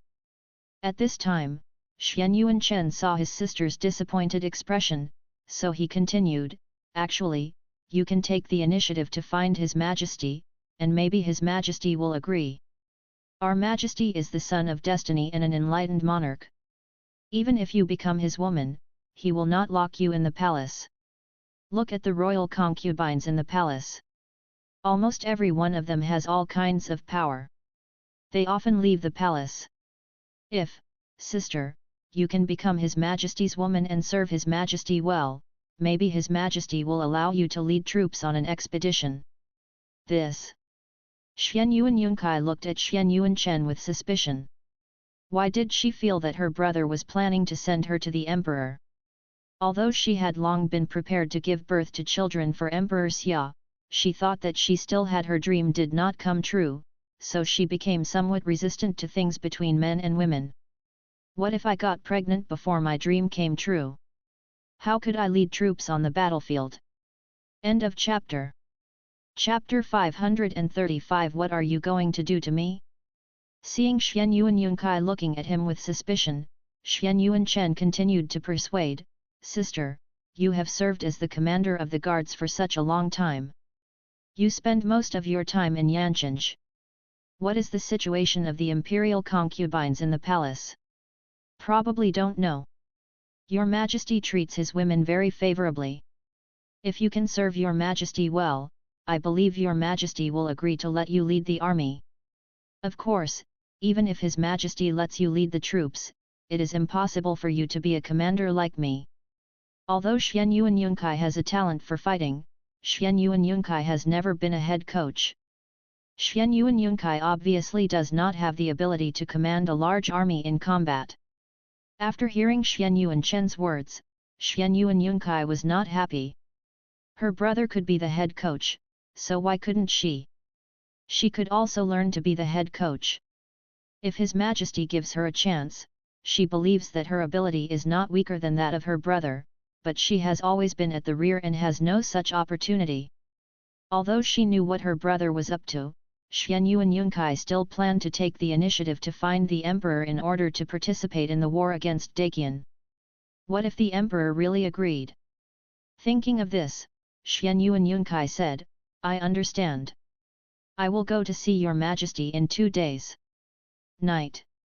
Wu Yunwan's palace was filled with smoke. 2 beautiful women sat cross-legged and talked in detail.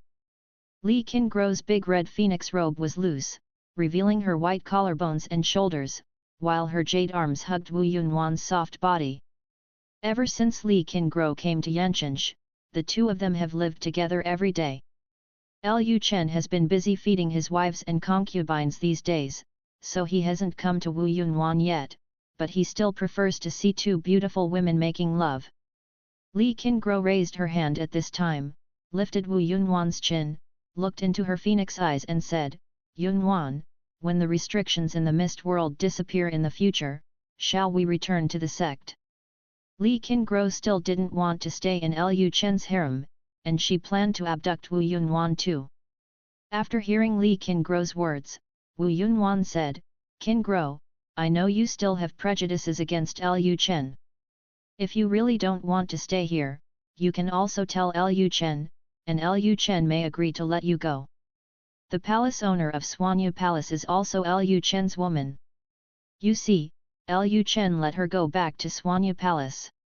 As long as you don't do anything that harms Daxia's interests, he won't keep you imprisoned." Li Qingro sighed slightly, "Yunwan, do you really want to give him children? You see, he has been back for so long and has never come to your place once.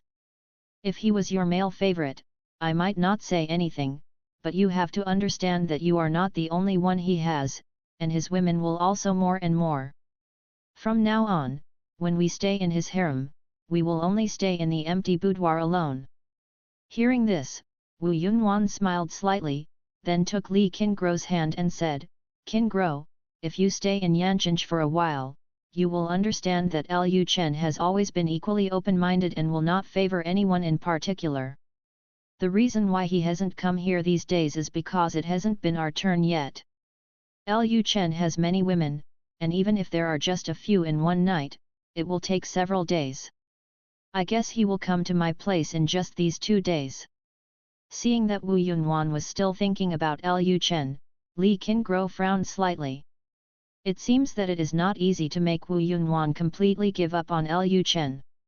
In addition, this man has many methods, and it will be difficult for a woman to leave him after getting in touch with him. What to do? Is it possible that I really want to stay in this bastard harem for the rest of my life? At this moment, a man's voice came from outside. "Qingro, you have been here for so many days and you are still not honest. You still want to run away. Not only do you want to run away, you actually want to take Yunwan away with you." After the voice fell, Wu Yunwan's door opened, and Lu Chen came in from the outside. The two women turned to look at Lu Chen at the same time. Seeing that it was Lu Chen, Li Qingguo showed no fear at all. She said calmly, "Aren't you afraid that I will cause trouble in your harem?" Lu Chen smiled softly, "Of course I'm not afraid, and I also believe that Yunwan can't be taken away by you." After Lu Chen finished speaking, he changed his appearance and came to sit behind the two of them. Then Lu Chen directly hugged Wu Yunwan's waist. Lu Chen's sudden approach immediately made Li Qingguo very uncomfortable. She was spending time with Wu Yunwan in their world, but this bastard wanted to come and interfere. After Lu Chen put his arms around Wu Yunwan's waist, he gently stroked Wu Yunwan's belly with his big hands. While stroking, he said, "Yunwan is already pregnant with my child. How could she leave with you? If she leaves, the child will either have a father or a mother. I don't believe Yunwan can be so cruel. Do you think that everyone is practicing the ruthless way like you, and just give up on family affection?" This. After hearing what Lu Chen said, Li Qingguo was startled. She always wanted to leave with Wu Yunwan, but she ignored that Wu Yunwan was very different from herself. She was ruthless and could give up many things, but Wu Yunwan could not give up, especially blood and family ties. Wu Yunwan said at this time, "Your Majesty, Qingguo is just not used to this place yet, so she wants to leave. When she gets used to this place, she will no longer have such thoughts."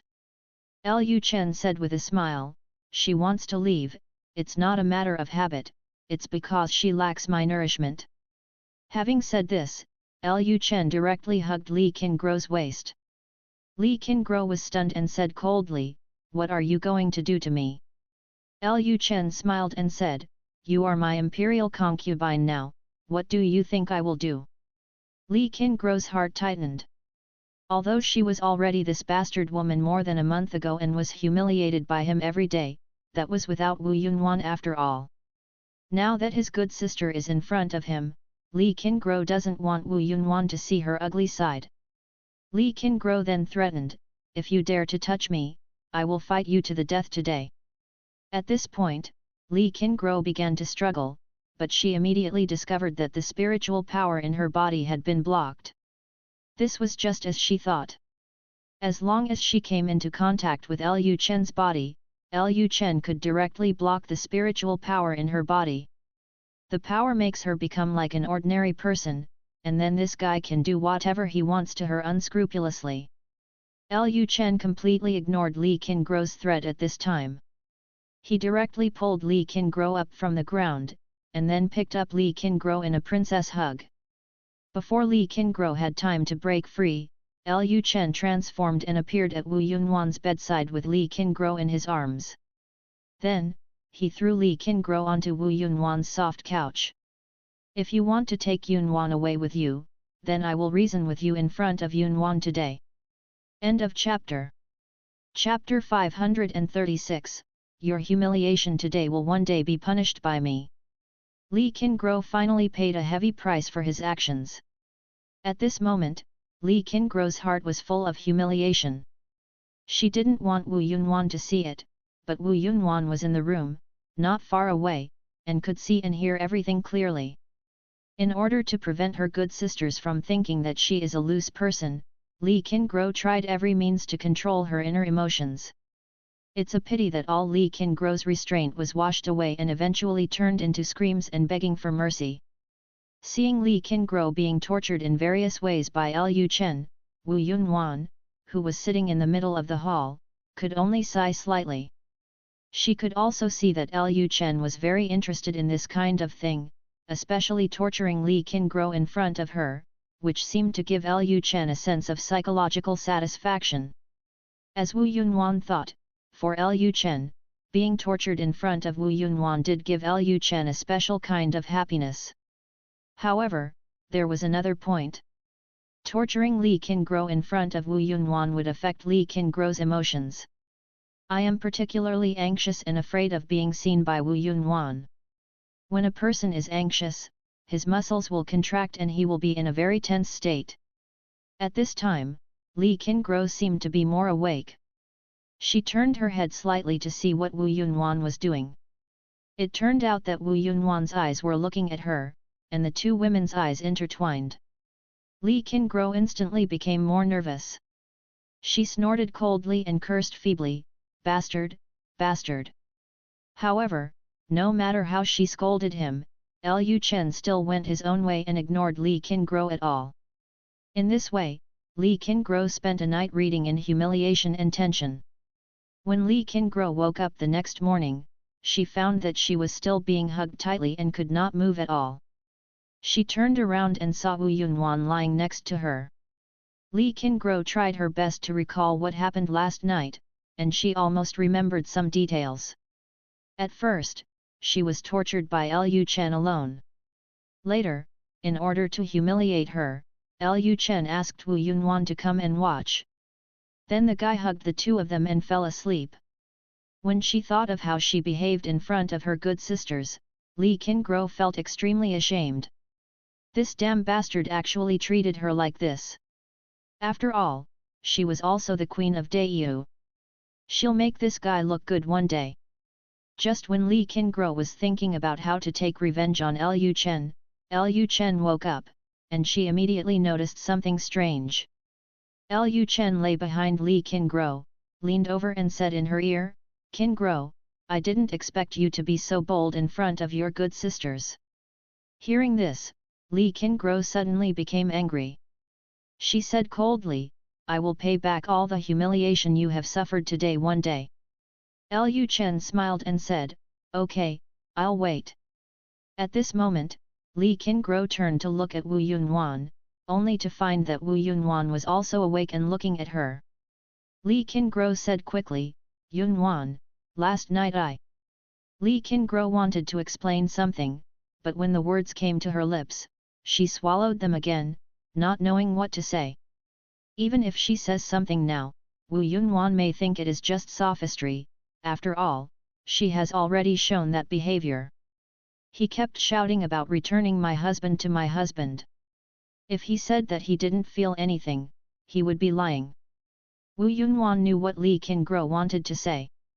She raised her hand, stroked Li Qingguo's cheek and said, "Qingguo, I know what you want to say, and I won't mind. They were once good sisters who lived and died together, and they would be good sisters who lived and died together in the future." Wu Yunwan didn't mind serving the same man with her at all. And she had long known that Lu Chen could not be taken over by herself. At this time, Li Qingguo said coldly to Lu Chen who was lying on his back, "What else do you want to do? Get up quickly." Lu Chen said lightly, "I just like holding your body like this." "You want me to get up, unless you call me husband." Li Qingguo said indifferently, "Don't even think about it, I will never," hiss. Before Li Qingguo finished speaking, Lu Chen started to act mischievously, and Li Qingguo suddenly took a breath of cold air. "This bastard thing! How lawless!" Seeing Li Qingguo's cold face, Wu Yunwan sighed slightly. At this time, Lu Chen said in Li Qingguo's ear, "Rura, do you know what are the conditions for Yunwan to break through to heaven?" Hearing this question, Li Qingguo was stunned for a moment, but she soon thought that Wu Yunwan's condition for breaking through to heaven was related to Lu Chen. Wu Yunwan had mentioned it to her once, and she herself broke through because of Lu Chen. There is already a precedent for the existence of heavenly beings. Just when Li Qingguo was thinking this, Lu Chen continued, "The condition for her to break through to heaven is to give me several children, and you actually want to abduct her. If you take her away, what will happen to her in the future? There is no way to break through to heaven. Do you want to watch her die in front of you when her final day comes?" This. Li Qingguo turned to look at Wu Yunwan beside her, staring into her eyes. "Yunwan, the conditions for you to break through to heaven and humanity are really..." Li Qingguo did not continue to ask. Wu Yunwan blinked her beautiful eyes slightly and nodded slightly. Seeing Wu Yunwan admitting it, Li Qingguo was startled. Well, it was indeed her lack of consideration. However, Li Qingguo felt very humiliated when she thought that both she and Wu Yunwan relied on this man to become heavenly beings. The two of them had been such independent women. They had experienced many lives and deaths together, and they had never relied on that man. They had walked through all the difficulties they had encountered hand in hand. Now they have not only become the playthings of this bastard Lu Chen, but they even have to give birth to her children. Li Qingguo is really unwilling to do so. At this time, Li Qingguo fell into silence and did not speak for a long time. After who knows how long, Li Qingguo said, "Yunwan, I'm sorry, I shouldn't have advised you to leave this man." Hearing this, Lu Chen laughed. "What does this man mean?" Wu Yunwan looked at Li Qingguo's beautiful face and said, "Qingguo, you don't have to apologize. I know you are doing it for my own good." Seeing the two of them looking at each other lovingly, Lu Chen was speechless. He seemed to be still lying on Li Qingguo's back, but the two of them actually looked at each other in front of him. But then again, this is quite interesting. After a while, Li Qingguo said to Lu Chen on his back, "I can stay in your harem honestly, but I will never give you children. Don't even think about letting me get pregnant with your child."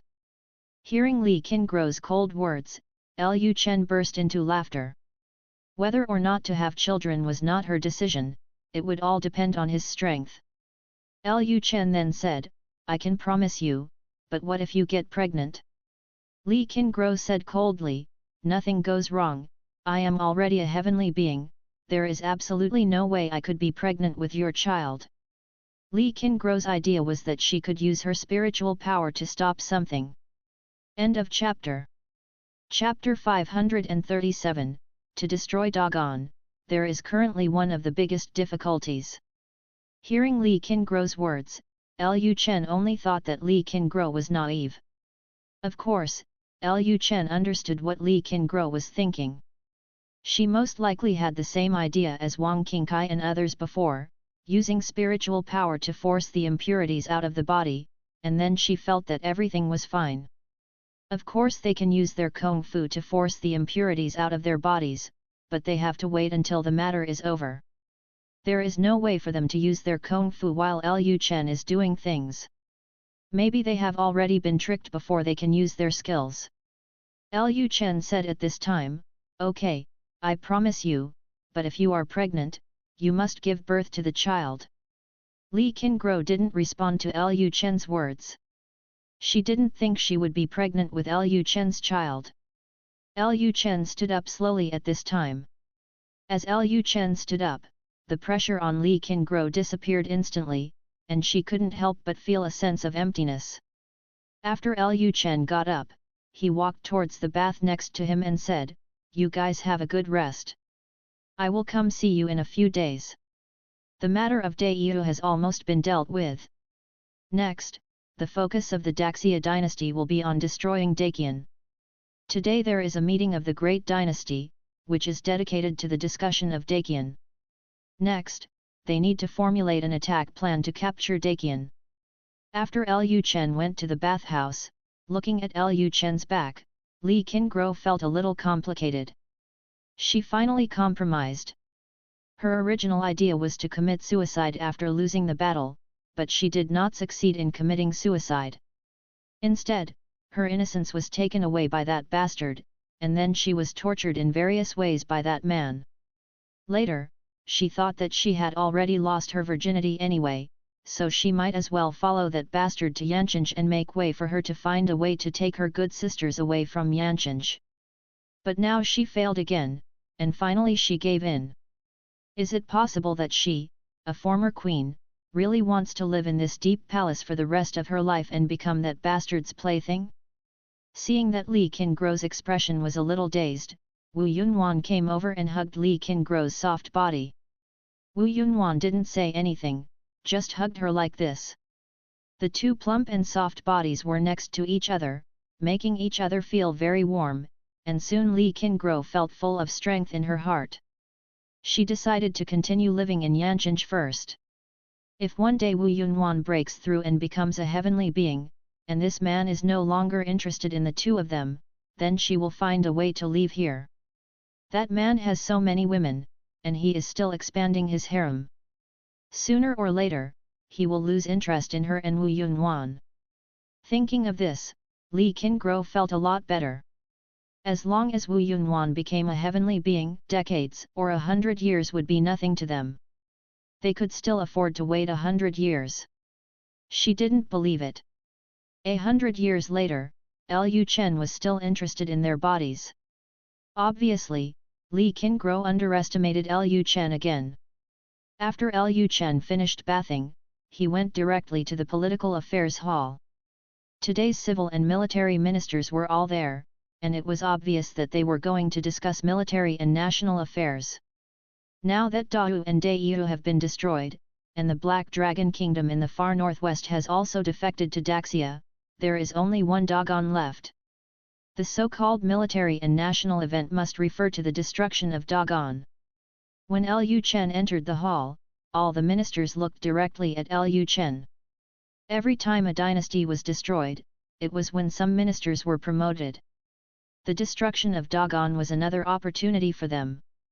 After Lu Chen came to the dragon chair and sat down, the ministers immediately stood up from the ground and saluted in the direction of Lu Chen. "Greetings to your majesty, long live your majesty." Lu Chen said calmly, "My dear friends, please excuse me. Take a seat." After the words fell, the ministers took their seats again, and then Lu Chen said, "I will preside over today's court meeting, and the main discussion will be about the destruction of Dagon." Hearing the topic mentioned by Lu Chen, the ministers in the hall were immediately overjoyed. The main topic of today's meeting was indeed the matter of destroying the Dagon. Lu Chen glanced at the ministers in the hall, and then said, "Daqian is different from Dao. Daiyu, there is currently the biggest problem in destroying Daqian." Problem? The ministers instantly understood what the problem Lu Chen was talking about was. The plague was currently rampant in Daqian. If the soldiers of Daxia rushed into Daqian rashly, they would most likely be infected with the plague. By then, let alone destroying Daqian, the whole country would be destroyed. Xia's army may be defeated in Daqian. Lu Chen continued, "If there is no way to solve the plague problem, Daxia will not be able to send troops. My dear friends, what can you do about the plague?" After Lu Chen finished speaking, the ministers in the hall suddenly started talking. Seeing the sad faces of the ministers in the main hall when they were discussing, Lu Chen knew that it was almost a waste of time for them to come up with a good solution. Even a person with modern knowledge like himself could not understand the plague in Daqian, let alone these ancient people. Lu Chen was just pretending to let these ministers discuss it. Ever since Lu Chen became the emperor, he had to put on a show when going to court, pretending to be able to discuss issues with his ministers and ask them for advice. In fact, whatever decision Lu Chen had in mind had already been decided before going to court, and the going to court only informed those ministers. But even so, Lu Chen still asked the ministers to discuss it. This was the process. The ministers in the main hall discussed for a long time, but they did not come up with a good result. After an unknown amount of time, Zhuge stood up and said, "Your Majesty, the plague in Daqian is most likely spread by someone secretly. As long as someone spreads the plague in Daqian will not be contained in a short time." The old minister suggested that the plague should be sent first. Disciples from Yangjian sect and Taisha temple entered Daqian to investigate, find out the source of the plague and who is spreading it, and then make a decision. After hearing this, a minister quickly stood up and said, "Your Majesty, I'm afraid this is not appropriate. Although Taisha Temple and Luoyang Sword Sect have surrendered to Your Majesty, they are sect forces after all, allowing sect forces to overly intervene in national affairs. It is likely to leave drawbacks in the future." Zhuge would not bring up Luoyang Sword Sect and Taisha Temple at this time for no reason. During this period, with the successive destruction of Dao and Daiyu, some conflicts between the sect forces and certain forces within the dynasty have arisen. If people from Luoyang Sword Sect and Taisha Temple are asked to investigate the plague in Daqian, then the credit will fall on these two sects. What will happen to the rest of the Xia dynasty, especially the people in the army? When Yu was destroyed, Xia's army did not play a big role. This had already severely damaged Xia's morale. Now that Lu Chen is still reusing the sect's power, it is likely that Xia's soldiers will feel that they are even more important. Useless. After hearing the words of the opposing minister, Lu Chen glanced at the other people in the hall, and then said, "Since the Luoyang sword sect and Taisha temple have surrendered to me, then they are my people. Since some people think that the existence of the two major sect forces will destroy the unity of Xia. From now on, Taisha temple and Luoyang sword sect will be disbanded, and Taisha college and Luoyang college will be established in Xia. From now on, anyone can study in these two colleges." The ministers were a little surprised when they saw Lu Chen casually saying the disbandment of the two sects. They knew that Lu Chen had the greatest power among all the emperors in the past, but they did not expect that Lu Chen would even connect the sects with the power of heaven and humans. If the door is also said to be disbanded, it will be disbanded. At this time, Zhuge Chongguang said, "Your Majesty, the Luoyang sword sect and Taisha temple are the two most powerful sects in Xia. If they are disbanded, other sects are likely to fight for the first sect. Fight violently, thus destroying the stability of Xia. If His Majesty has decided to disband Taisha temple and Luoyang sword sect, then I suggest that all sect forces in Xia be dissolved directly. From now on, sect forces will no longer be allowed to exist in Xia." End of chapter. Subscribe to Chinese Novel Audio Wave. Chapter 538 Yunkai, What Do You Want From Me?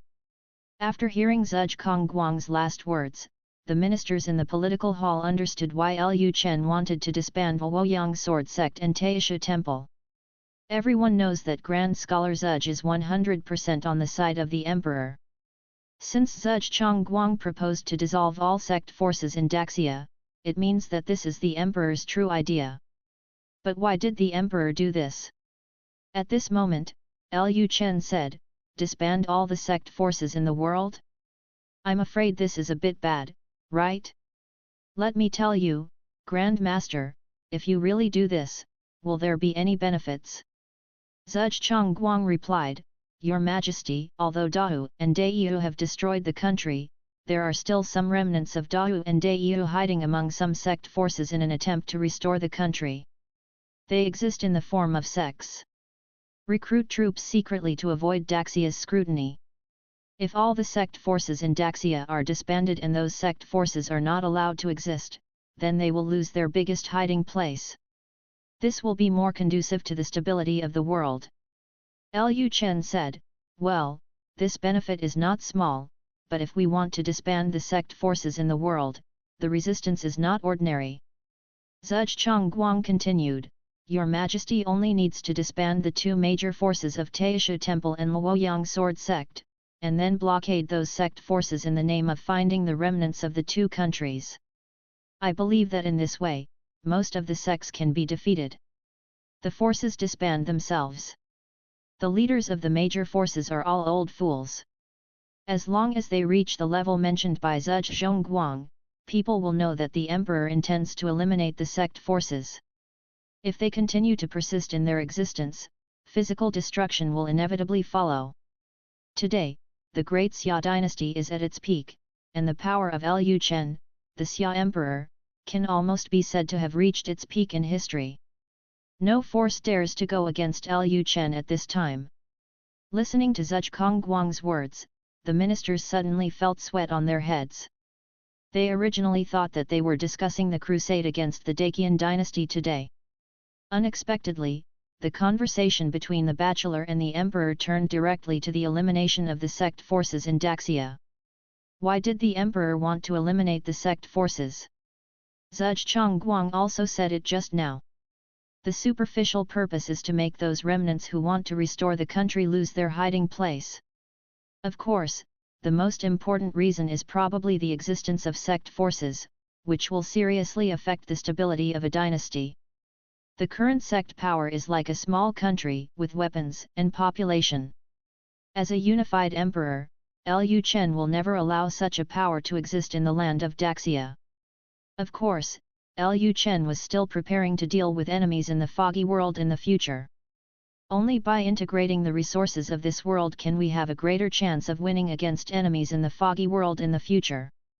The theme of today's meeting is indeed to discuss how to destroy Dacian. Clearing out the sect forces in Daxia is just a side topic.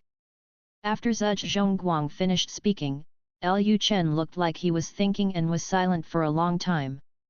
At this time, the hall was extremely quiet, and everyone was waiting for Lu Chen's answer.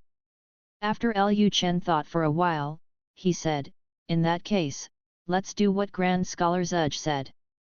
"Master Zhuge, this matter will trouble you. Someone has to offend someone, and the emperor cannot offend people casually. Zhuge Chongguang proposed this matter, so Zhuge Chongguang will have to take the blame. There are currently many sect forces in Daxia. Anyone who proposes to eliminate the sect forces is the enemy of these sect forces. As an emperor, Lu Chen would generally not deal with such offending matters personally for the sake of peace in the world.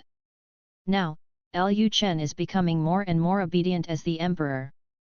He sometimes wonders whether he will one day become peaceful. The other emperors were just as cold and ruthless and only knew how to play politics." After hearing Lu Chen's words, Zhuge Chongguang immediately knelt down and said, "I accept the order." After talking about clearing out the sect's influence, Lu Chen glanced at the ministers in the hall, and then said, "Let's put this matter aside, and then we will discuss the matter of destroying the sect." After hearing this, the ministers were startled. They thought just now that the emperor was planning to use the destruction of Dagon as a prelude to attack the sects in the world. However, after talking about the dissolution of the sects in the world, the emperor changed the subject again. "Come back." In the eyes of the emperor, the matter of destroying the world's sects due to emotions is just a very small thing. In the eyes of the ministers, it is no less difficult to eliminate sects from the world than to destroy a dynasty. There are many sects in several major dynasties.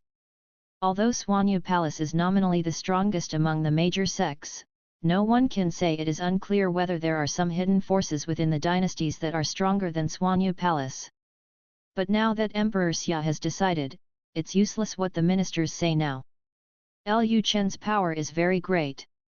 As long as he decides something, no minister dares to continue to entangle him. Afterwards, the Great Council continued to discuss the crusade against Dagon. After the deliberations of the Great Council, Lu Chen decided to send 400,000 troops southward to garrison at the border between Dacian and Daxia. However, he would not launch an attack for the time being, and would first send some strong men into Dacian Dynasty, after figuring out the plague situation in the Dacian dynasty, then send troops to Dacian. Of course, there is another advantage to sending troops to suppress the situation first. Nowadays, the people of Dacian have been panicked by the plague.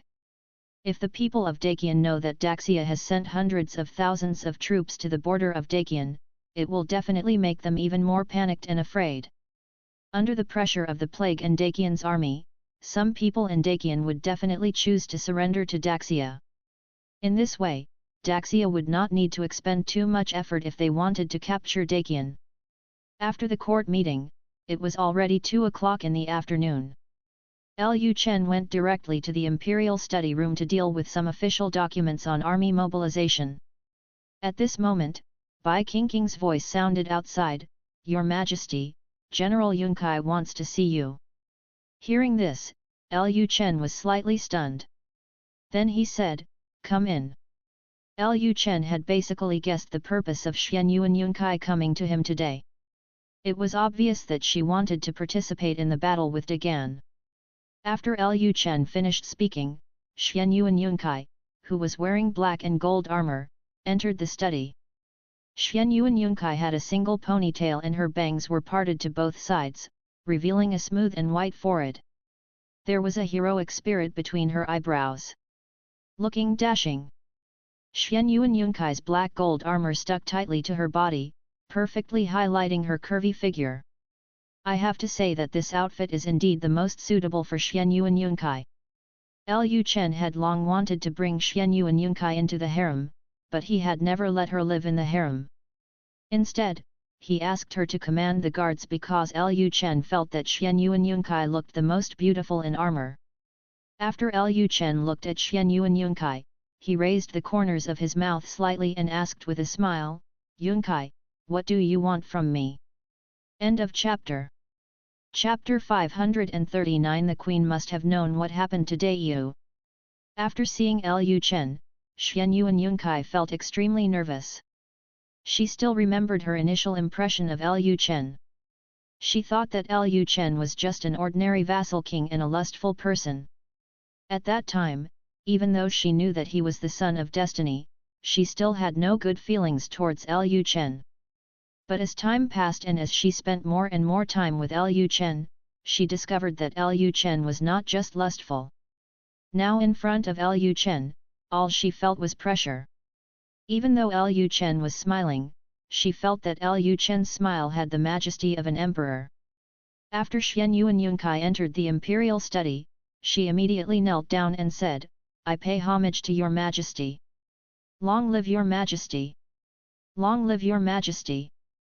Lu Chen smiled and said, "Yunqi, how many times have I told you that you don't need to be so polite when we meet alone? Get up!"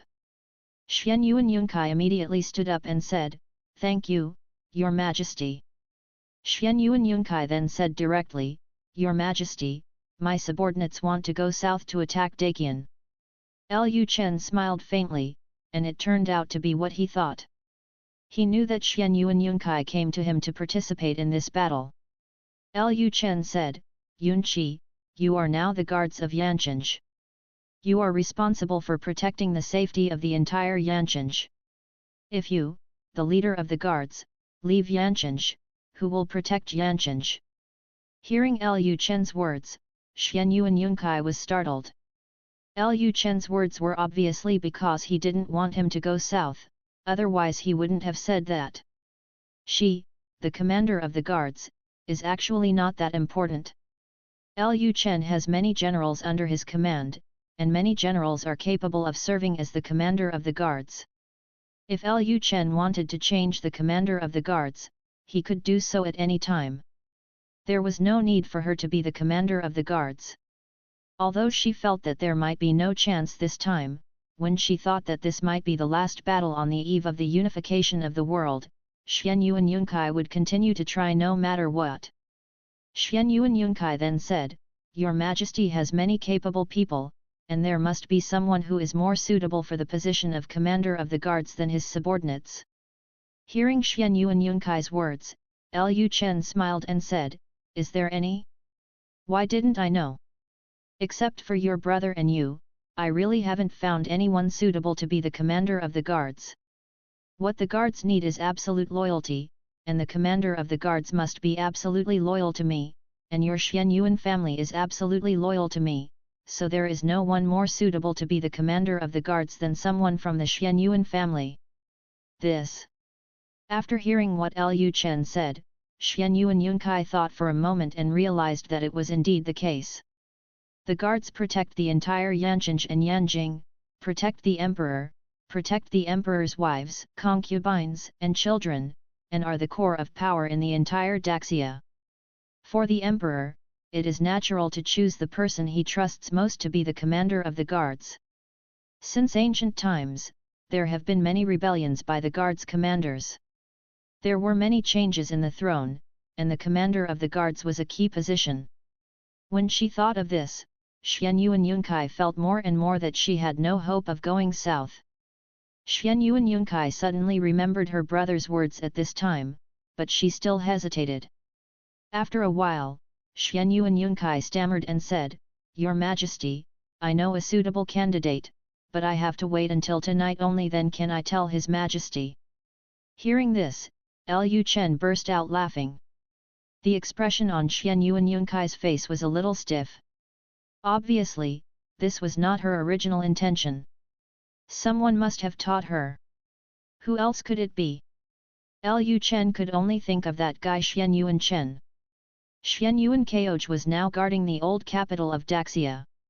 The one who could deceive Xian Yuan Yunkai must be Xian Yuan Chen, his elder brother.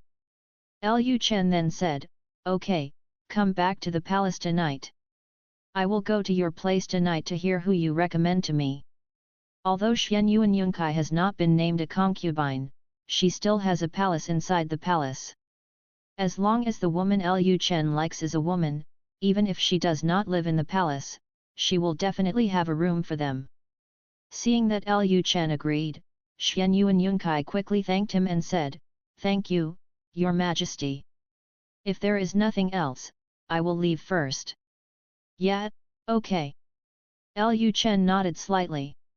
Xian Yuan Yunkai then left the imperial study room with a blank mind. She did not expect that she had actually used the method her brother said by accident. Is it possible that I really want to, tonight? Xian Yuan Yunkai quickly stopped herself from thinking any more. Since the words had been spoken and there was no turning back, she could only keep going. Thinking of this, Xian Yuan Yunkai firmed up her mind, she must march south. Looking at Xian Yuan Yunkai's back, Lu Chen smiled slightly. He had actually thought about letting Xian Yuan Yunkai go south with it. He even told Xian Yuan Chen about it and asked Xian Yuan Chen about Xian Yuan Yunkai's art of war. What's going on? It's impossible that Xian Yuan Chen doesn't know what he's thinking. Xian Yuan Chen is really good at cheating on girls. At the same time, Dacian Dynasty. After the emperor left to the west, every household in Dacian Kyoto was hung with white cloth, and the entire street lost its former prosperity. There were no people on the street, and it looked extremely deserted. The scene in the palace was similar. At this time, Lu Qingkai was wearing a white mourning dress and standing guard in front of the emperor's coffin. The white mourning dress tightly wrapped Lu Qingkai's body, and her plump figure was perfectly displayed. It was voluptuous but still beautiful. People knew at a glance that her body was particularly soft. At this time, a bell sounded, and then a black figure appeared behind Lu Qingkai. It's interesting. Emperor, you always suspected that there are cultivators from other worlds in Dacian. I didn't take it to heart at first. I didn't expect that there was actually a cultivator from the advanced world of cultivation. It's just that, judging from your state, it doesn't look like your true form has descended. Hearing this voice, Lu Qingkai was not surprised. Even without looking back, she had already guessed who was talking to her. She had long known what happened in Dayu, and also knew some of the movements of the barbarian goddess. At this time, Lu Qingkai said without looking back, "What is the goddess of the barbarians doing here if she doesn't stay with the barbarians?" Mu Yongzi said with a smile, "I heard that the Queen of Dacian is charming and has a face that confuses all living beings. I was curious, so I decided to come to Dacian to have a look." Lu Qingkai said calmly, "The plague in Dacian is still raging, the goddess must be careful." Mu Yongzi said calmly, "The plague in this world will not cause any harm to me." Lu Qingkai turned around at this time, looked at Mu Yongzi who was wearing a purple dress and a purple scarf, and continued, "Tell me, what do you want to see me for?" Mu Yongzi said, "Presumably the queen already knows what happened to Dayu, right?"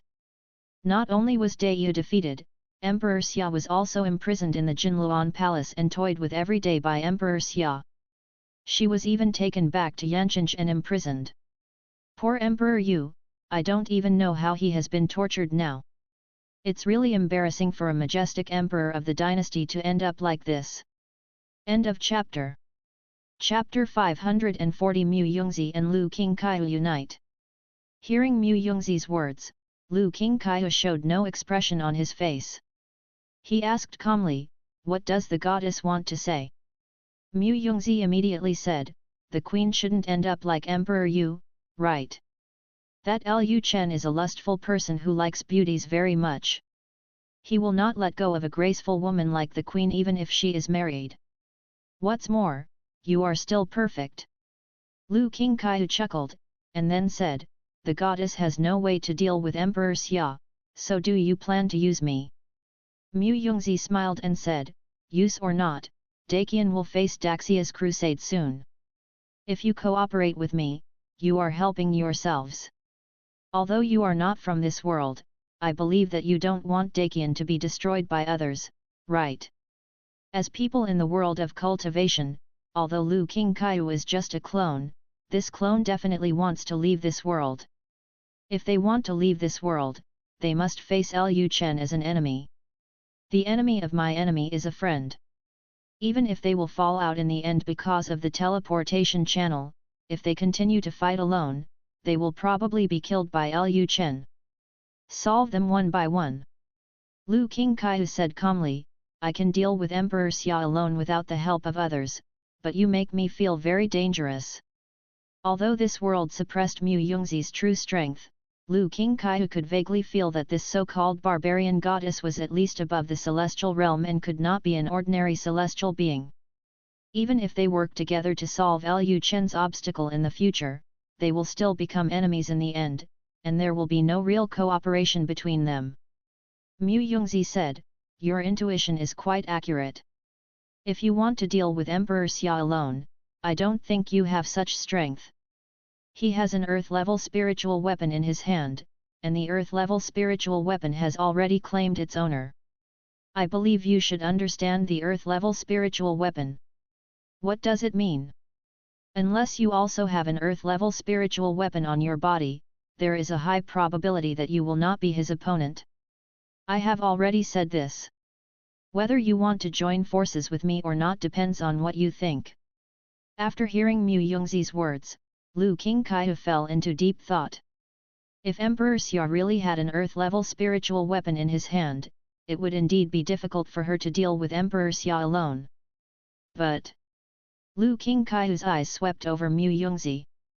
Mu Yongzi was wearing a purple dress, revealing a flat and white belly, bare feet, and a bell-like spiritual weapon on her ankle.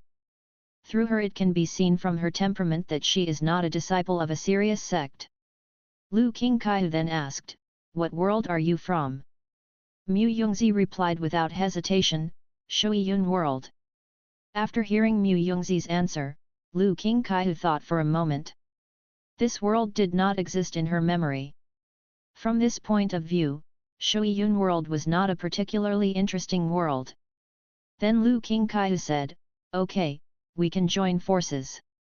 What Lu Qingqiu was thinking was that it would be best if he could use Lu Chen's help to deal with this barbarian goddess. At this moment, a dark figure appeared behind Lu Qingqiu. Empress, my subordinates have found out that Daxia has sent many spies into Daqian recently. They should send troops to Daqian soon. Hearing this, Lu Qingqiu sneered, this Emperor Xia is really anxious. The plague in Daqian has not subsided yet, and he wants to launch troops against Daqian. Mu Yongzi said with a smile, isn't the plague the best time for Daxia? With the plague raging, Daqian has no fighting power. Daxia can take down the entire Daqian without any effort. Lu Qingqiu said calmly, if he wants to destroy Daqian, I'm afraid he doesn't have the strength. Since you participated in Daiyu's battle, tell me what's special about the spiritual weapon used by Emperor Xia. Although Lu Qingqiu did not think that she would lose to Emperor Xia, she had no intention of underestimating the enemy. Being able to destroy Dao and Daiyu, and also scare away the barbarian goddess, proved that Emperor Xia still had some strength. In order for his plan to be foolproof, this Lu Chen must die. Mu Yongzi immediately replied, that weapon can emit a beam of light. A single beam of light can defeat my battle formation, and the beam of light emitted by that weapon can easily offset the sword intent released by Emperor Yu. Hearing Mu Yongzi's answer, Lu Qingqiu frowned slightly. She naturally knew how powerful the earth-level spiritual weapons were, but after hearing Mu Yongzi's words, she seemed to have underestimated the power of the earth-level spiritual weapons. She does not have an earth-level spiritual weapon in her hand, which is a very big trouble for her. Lu Qingqiu continued to ask at this time, I am very curious, how did you come to this world? Mu Yongzi replied, I met a red sedan in the sea of chaos. I was curious, so I followed the red sedan to see who was inside. As a result, the red sedan caused turbulence in time and space, and I was transported to the mist world, and then I came to this lower world. Having said this, Mu Yongzi glanced at Lu Qingkaiyu and continued, I am a little curious as to how you ended up in this world. A being who can create clones, whose strength is at least at the level of God transformation, the clone of a powerful person in the state of transformation actually fell into a lower world and has no way to get out. I'm afraid no one else will believe it. Lu Qingkaiyu gave a cold shout and said, you know that I am a clone of the God realm, but you are not afraid of me at all. It seems that the power behind you is not simple. Lu Qingkaiyu looked up at the sky and said, I also saw the red sedan chair you mentioned. I was exploring a small world and encountered the red sedan chair. I thought it was a treasure that was born, so I wanted to. After getting that treasure, I didn't expect that the red sedan chair actually opened a space-time channel and sucked me in. Not only that, I have now lost all contact with the main body. This. Mu Yongzi thought to herself, no wonder a powerful clone of the God transformation realm cannot leave this world. Her clone has actually lost all contact with the main body. This is too weird. What kind of world is this? To completely lose contact between the clone and the main body? She had previously thought that this was just an inferior world with incomplete laws. She did not expect that this world had some secrets that she did not even know about. What on earth is that red sedan? Why were they brought to this world? For a moment, Mu Yongzi felt a chill on her back, and she felt as if she was being targeted by something. But soon she comforted herself in her mind that maybe this was all just a coincidence. End of chapter. Chapter 541, This time you go south, I will give you 100,000 soldiers. At night, the moonlight is like water. 69SHUXCOM. Tonight, the breeze is blowing, very cool, and the breeze is blowing the leaves, making a rustling sound. At this time, in a certain palace of the Great Xia Palace, the maids were taking the time to dress up a certain woman. The emperor was coming here tonight, so they had to take the time to dress up the person who was going to bed more beautiful.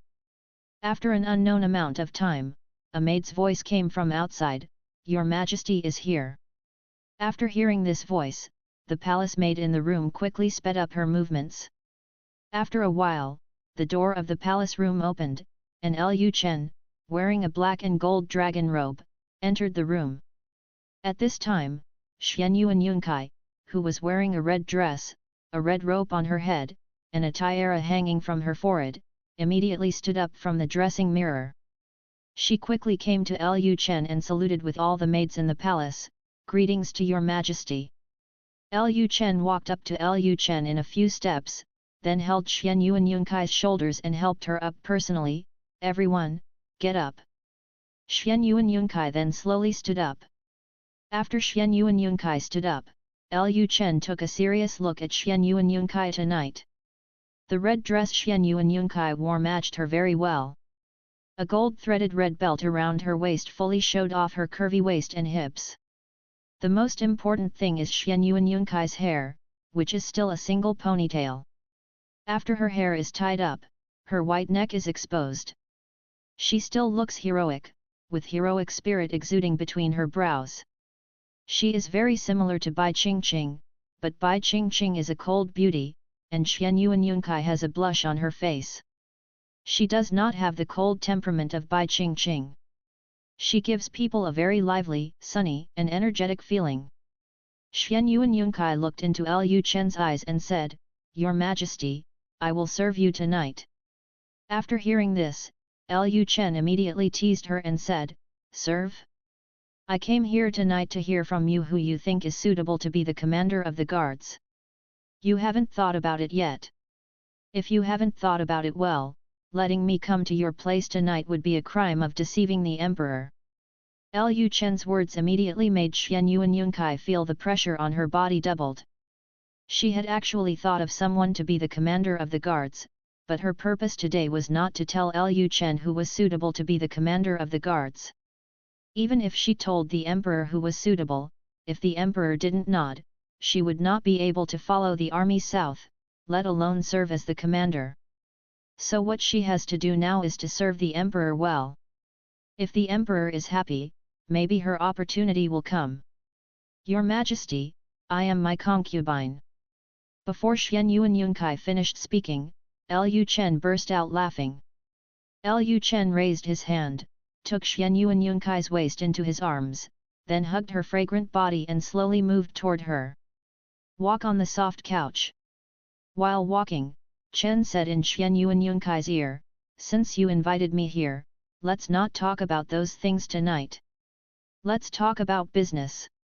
Being hugged by Lu Chen like this, Xian Yuan Yunkai instantly felt hot all over her body, as if her body was on fire. Lu Chen didn't take a few steps before he hugged Xian Yuan Yunkai and came to the edge of the soft couch. Then Lu Chen gently pushed Xian Yuan Yunkai's body down. He put his hands on both sides of Xian Yuan Yunkai's hair, condescendingly looked at her heroic and beautiful face. Being stared directly at by Lu Chen, Xian Yuan Yunkai felt that her entire consciousness began to blur. Lu Chen seemed to be exuding a special kind of coercion, which made Xian Yuan Yunkai's heart beat wildly. At this time, a special smell entered Xian Yuan Yunkai's nose. This smell was very special and made her even more restless.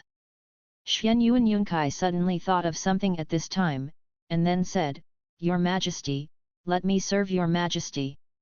This time she took the initiative, so naturally she should be allowed to serve the emperor. How could the emperor take the initiative? She has also learned about men and women, knows what to do, and has no big problem in serving Lu Chen. After hearing Xian Yuan Yunkai's words, Lu Chen smiled slightly and then said, Okay then. Then leave it to you. After the words fell, Lu Chen took off his shoes and then lay down on Xian Yuan Yunkai's soft couch. At this time, Xian Yuan Yunkai stood up from the couch and took the initiative to lower the curtain of the couch. Immediately afterwards, Xian Yuan Yunkai began to undress and untie Lu Chen. Just when Xian Yuan Yunkai raised her jade hand, Lu Chen grabbed Xian Yuan Yunkai's wrist, and then Lu Chen looked at Xian Yuan Yunkai's hand. Xian Yuan Yunkai's hands are rough. After all, she is a person who often holds a sword, and there are a lot of calluses on her hands. Although Xian Yuan Yunkai soaked them in hot water for a long time to serve Lu Chen, and also applied some medicine, after all, they are old calluses and cannot be removed that easily. Seeing Lu Chen staring at the calluses on her hands, Xian Yuan Yunkai seemed to understand something and immediately apologized and said, Your Majesty, it's my fault. My hands are too rough and I can't serve you well. Before Xian Yuan Yunkai finished speaking, Lu Chen interrupted and said, This is not a big problem, you don't need to apologize. Having said this, Lu Chen immediately used the rejuvenation hand to treat Xian Yuan Yunkai's hand. Soon Xian Yuan Yunkai's hand became extremely smooth and tender, and all the calluses on her hand seemed to have disappeared. Although the calluses have disappeared, Xian Yuan Yunkai's hands are still the same as before. There is no discomfort when holding the sword, but the skin on her hands has become softer and more flexible. Seeing that her hand had changed greatly, Xian Yuan Yunkai immediately thanked her and said, Thank you, Your Majesty. Lu Chen smiled slightly, then fell down again, lying on the bed and said, Okay, Yunqi, just continue whatever you want to do. Hearing this, Xian Yuan Yunkai's face instantly turned red, and then she continued to undress Lu Chen. Lu Chen barely moved. Under this situation, Xian Yuan Yunkai spent a lot of time undressing Lu Chen. After an unknown amount of time, the two of them were honest with each other, and Xian Yuan Yunkai began to use some of the knowledge she had learned to serve Lu Chen.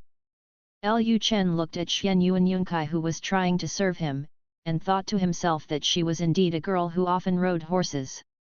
Her legs were really strong, similar to Xiao Wenyao. Xian Yuan Yunkai was originally the one to serve Lu Chen, but not long after, Xian Yuan Yunkai couldn't bear it anymore. She lay down in Lu Chen's arms. After Xian Yuan Yunkai realized her gaffe, she felt weak. He apologized and said, "Your Majesty, it's my concubine's fault that I couldn't make your Majesty happy." Lu Chen raised his hand and gently stroked Xian Yuan Yunkai's jade back. While stroking, he said, "You have done a good job." At this point, Lu Chen asked directly, "Do you really want to lead troops to fight?" Faced with this question, Xian Yuan Yunkai answered without hesitation, "I think." Lu Chen said, "Your brother should have told you that I don't want to see you get hurt." Xian Yuan Yunkai fell into silence.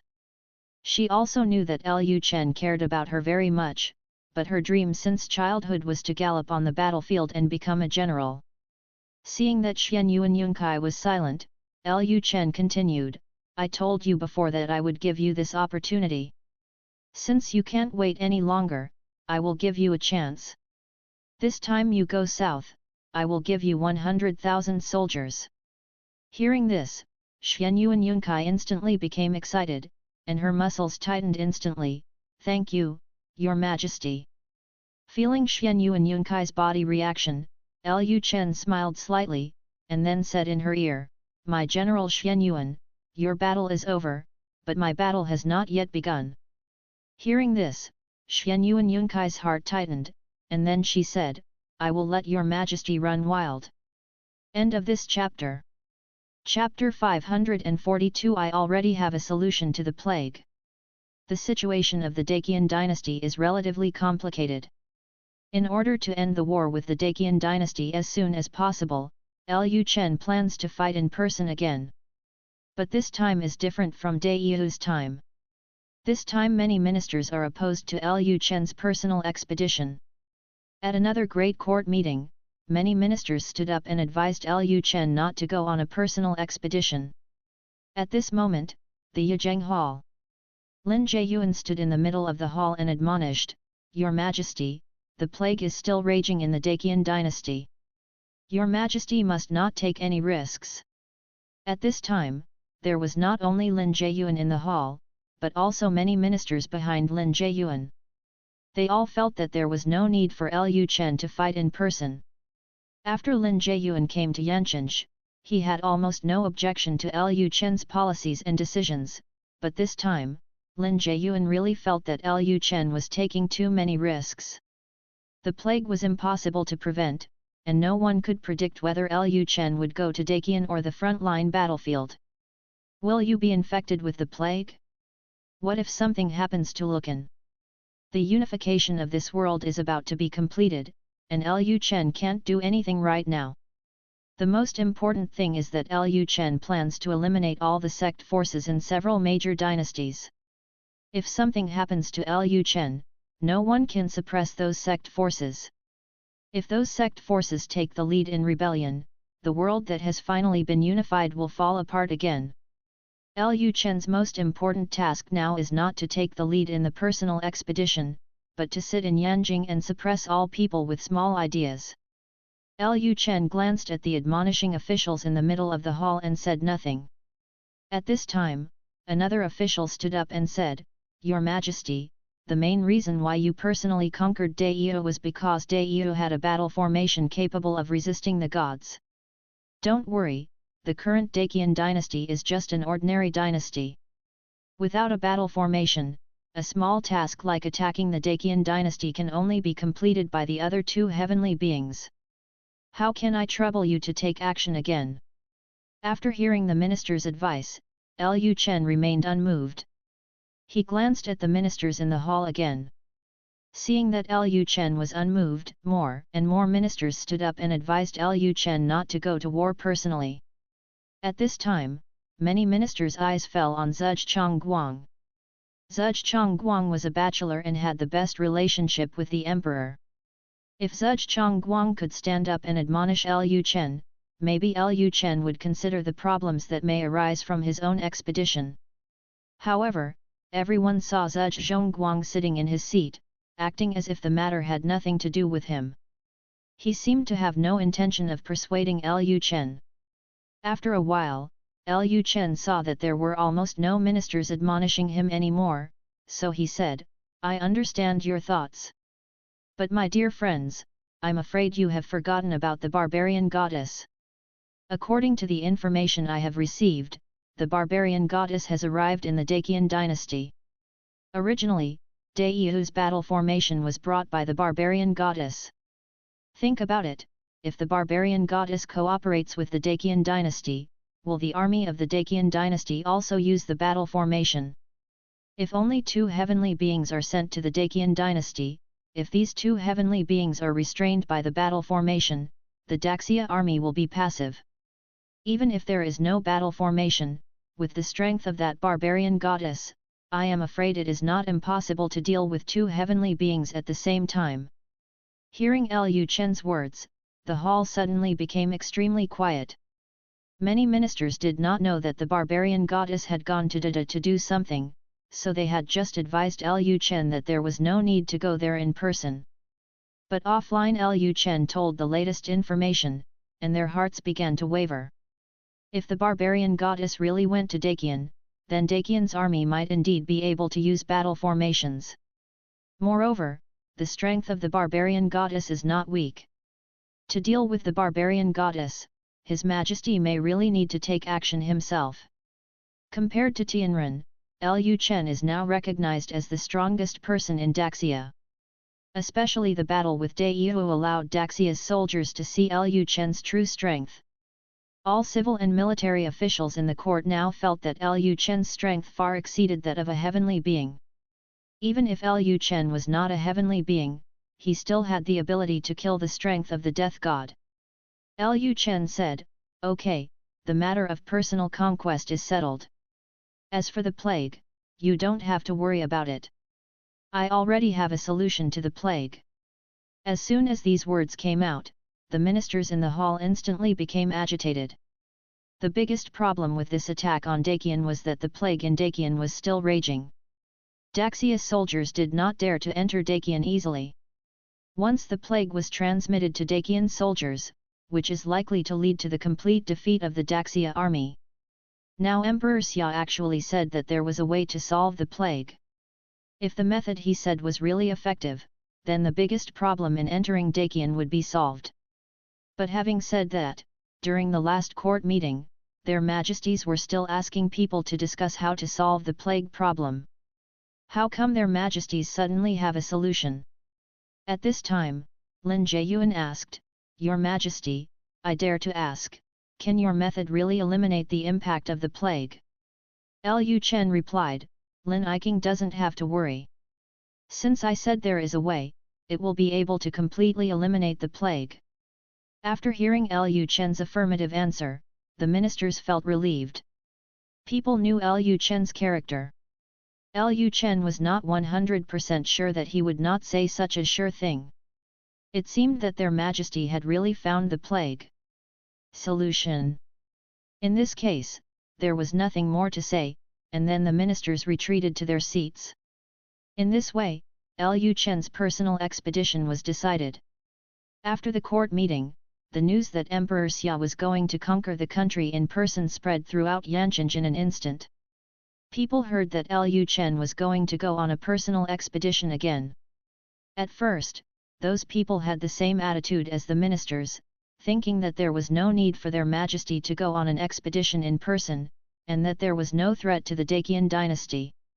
However, after the articles about the barbarian goddesses were published in the Oriental Times and the official newspaper, the people quickly changed their attitude and believed that Lu Chen was a responsible emperor. If there was a dangerous place, he would go there, unlike those emperors in the past. "All I know is to stay in the capital and let the children of ordinary people die." In this way, Lu Chen invisibly gained a wave of favorability among the people again. At dusk, Wu Mansion. A man was sitting in the yard, drinking wine alone. The setting sun shone down, casting his shadow long. At this moment, a breeze blew, and not long after, a black figure appeared behind Wu Ming.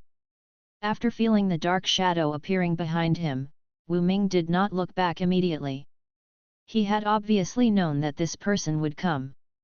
Wu Ming said, "You are so courageous. You dare to come to Wu Mansion under the surveillance of the Jin Yiwei.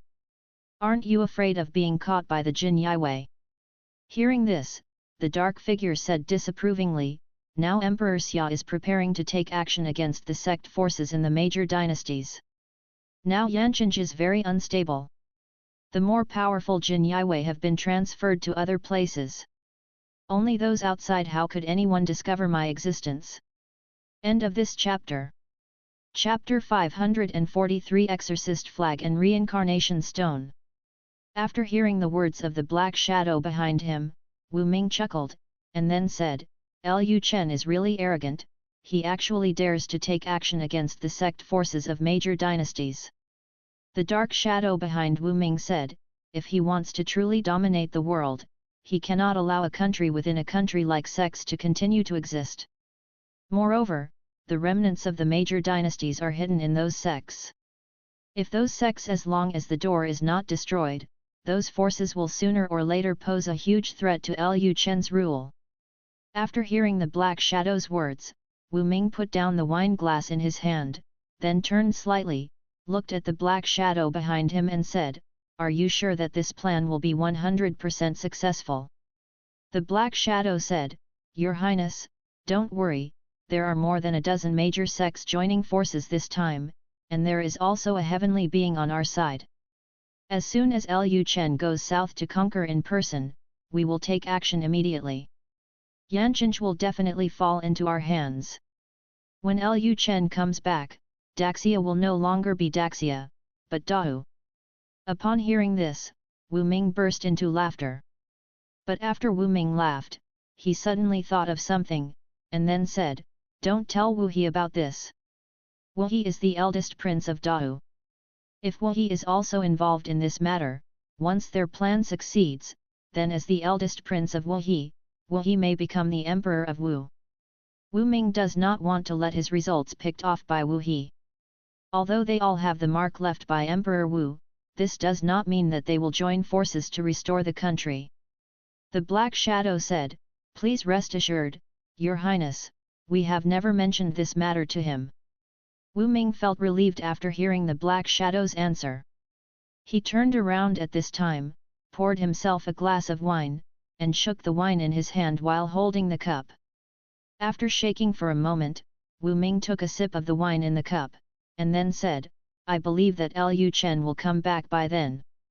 The expression on his face must have been very wonderful when he saw the corpses of his wife, concubines, and children. When he thought of Lu Chen's desperate expression, Wu Ming felt extremely happy in his heart. Night. Lu Chen was busy processing official documents in the imperial study. At this time, Bai Qingqing's voice came, "Your Majesty, concubine Wu sent a letter asking you to go to her tonight." Hearing this, Lu Chen smiled slightly. Wu Yunwan had never invited him to her place since she became pregnant. After all, she couldn't serve him now. Of course, if Wu Yunwan insisted on serving her, it was not impossible, but Lu Chen rarely tormented his women, and she had tormented Wang Qingkai in the past when Wang Qingkai was pregnant. Lu Chen is a relatively traditional person who only likes to take the right path. Wu Yunwan invited herself to her palace tonight. Most likely, Li Qingguo had something to ask her about. Now Li Qingguo and Wu Yunwan sleep together every night. Lu Chen was a little curious, what was Li Qingguo doing with him at this time? Lu Chen thought for a while and then said to Bai Qingqing at the door, "Okay, I will go to her place tonight and let concubine Li and the others prepare well." After the words fell, Lu Chen continued to process the official documents.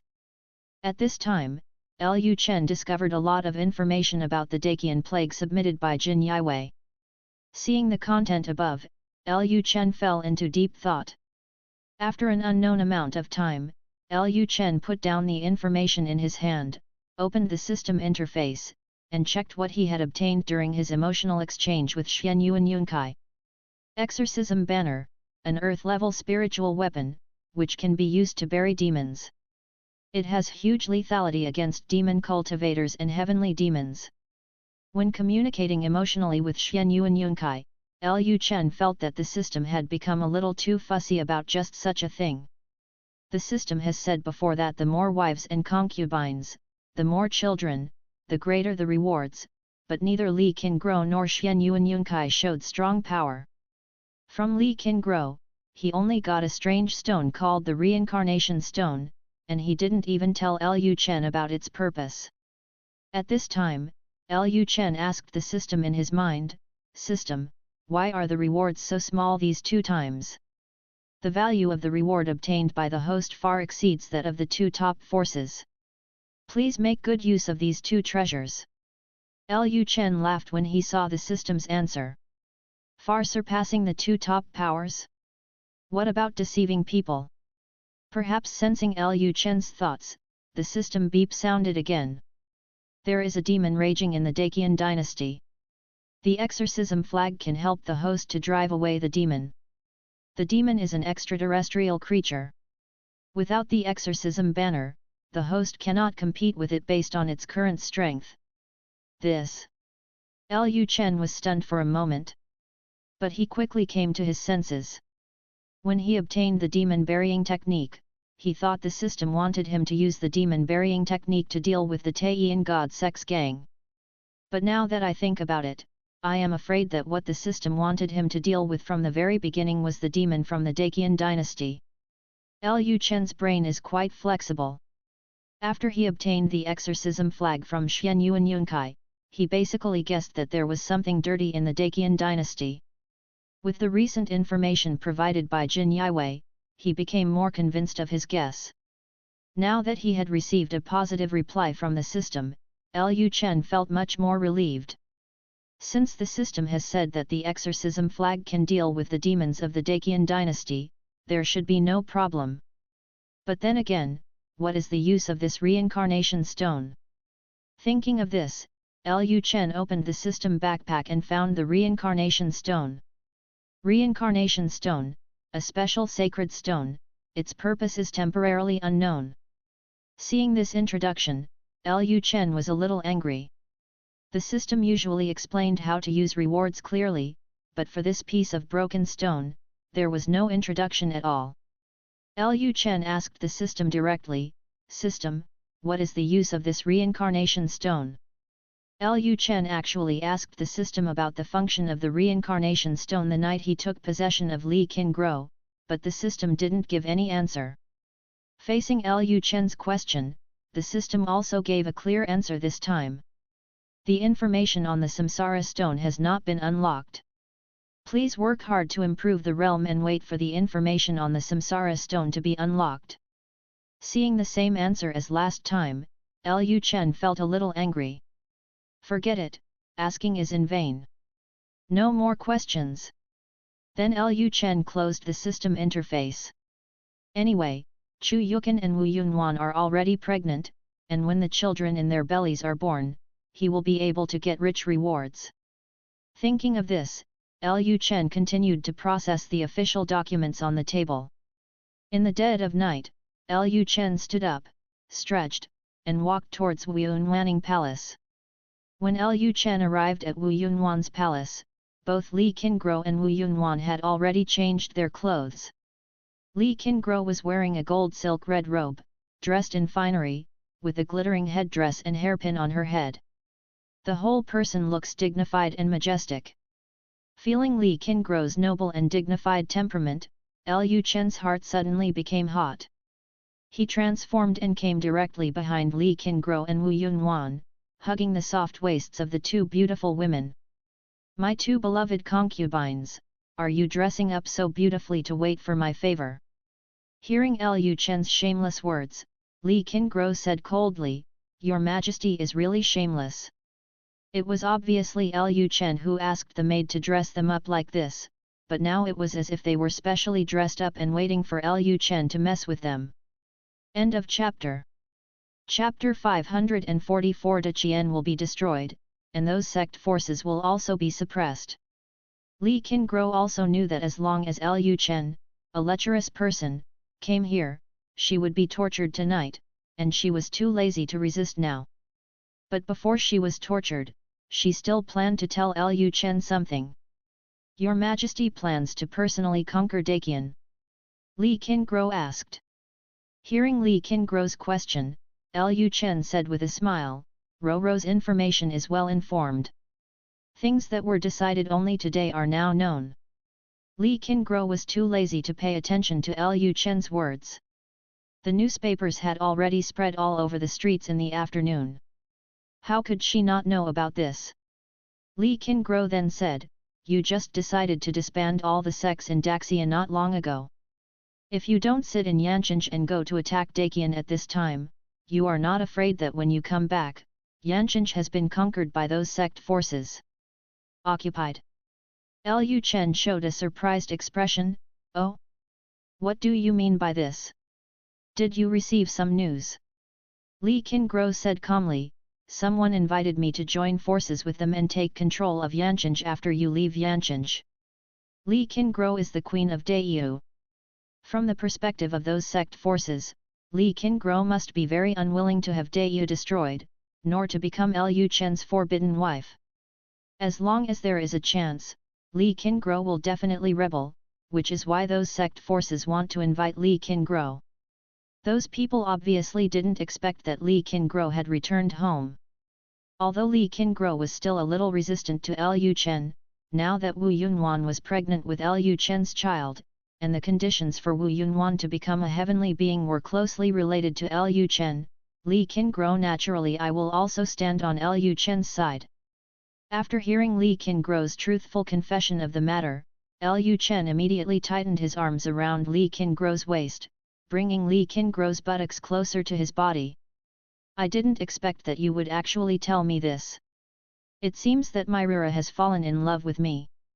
After feeling Lu Chen's heat, Li Qingguo immediately said coldly, the reason why I tell you this is for Yunwan's sake, so that you don't act too sentimental.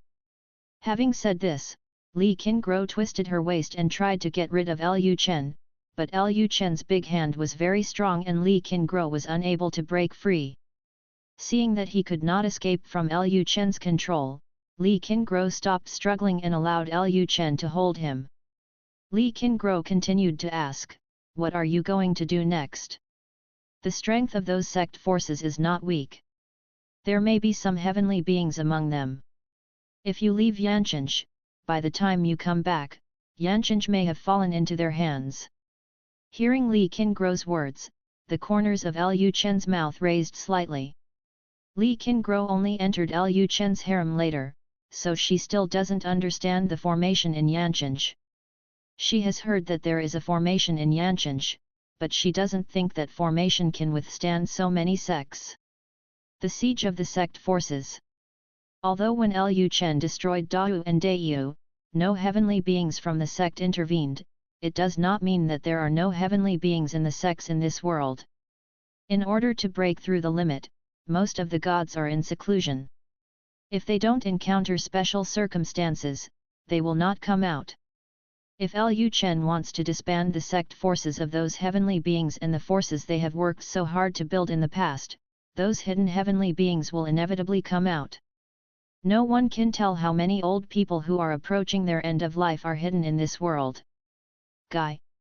If those heavenly beings gather in Yanqing, and once Lu Chen, the being who can destroy the heavenly beings, leaves, those heavenly beings will definitely join forces to capture Yanqing, imprison all Lu Chen's wives, concubines, and children and threaten Lu Chen.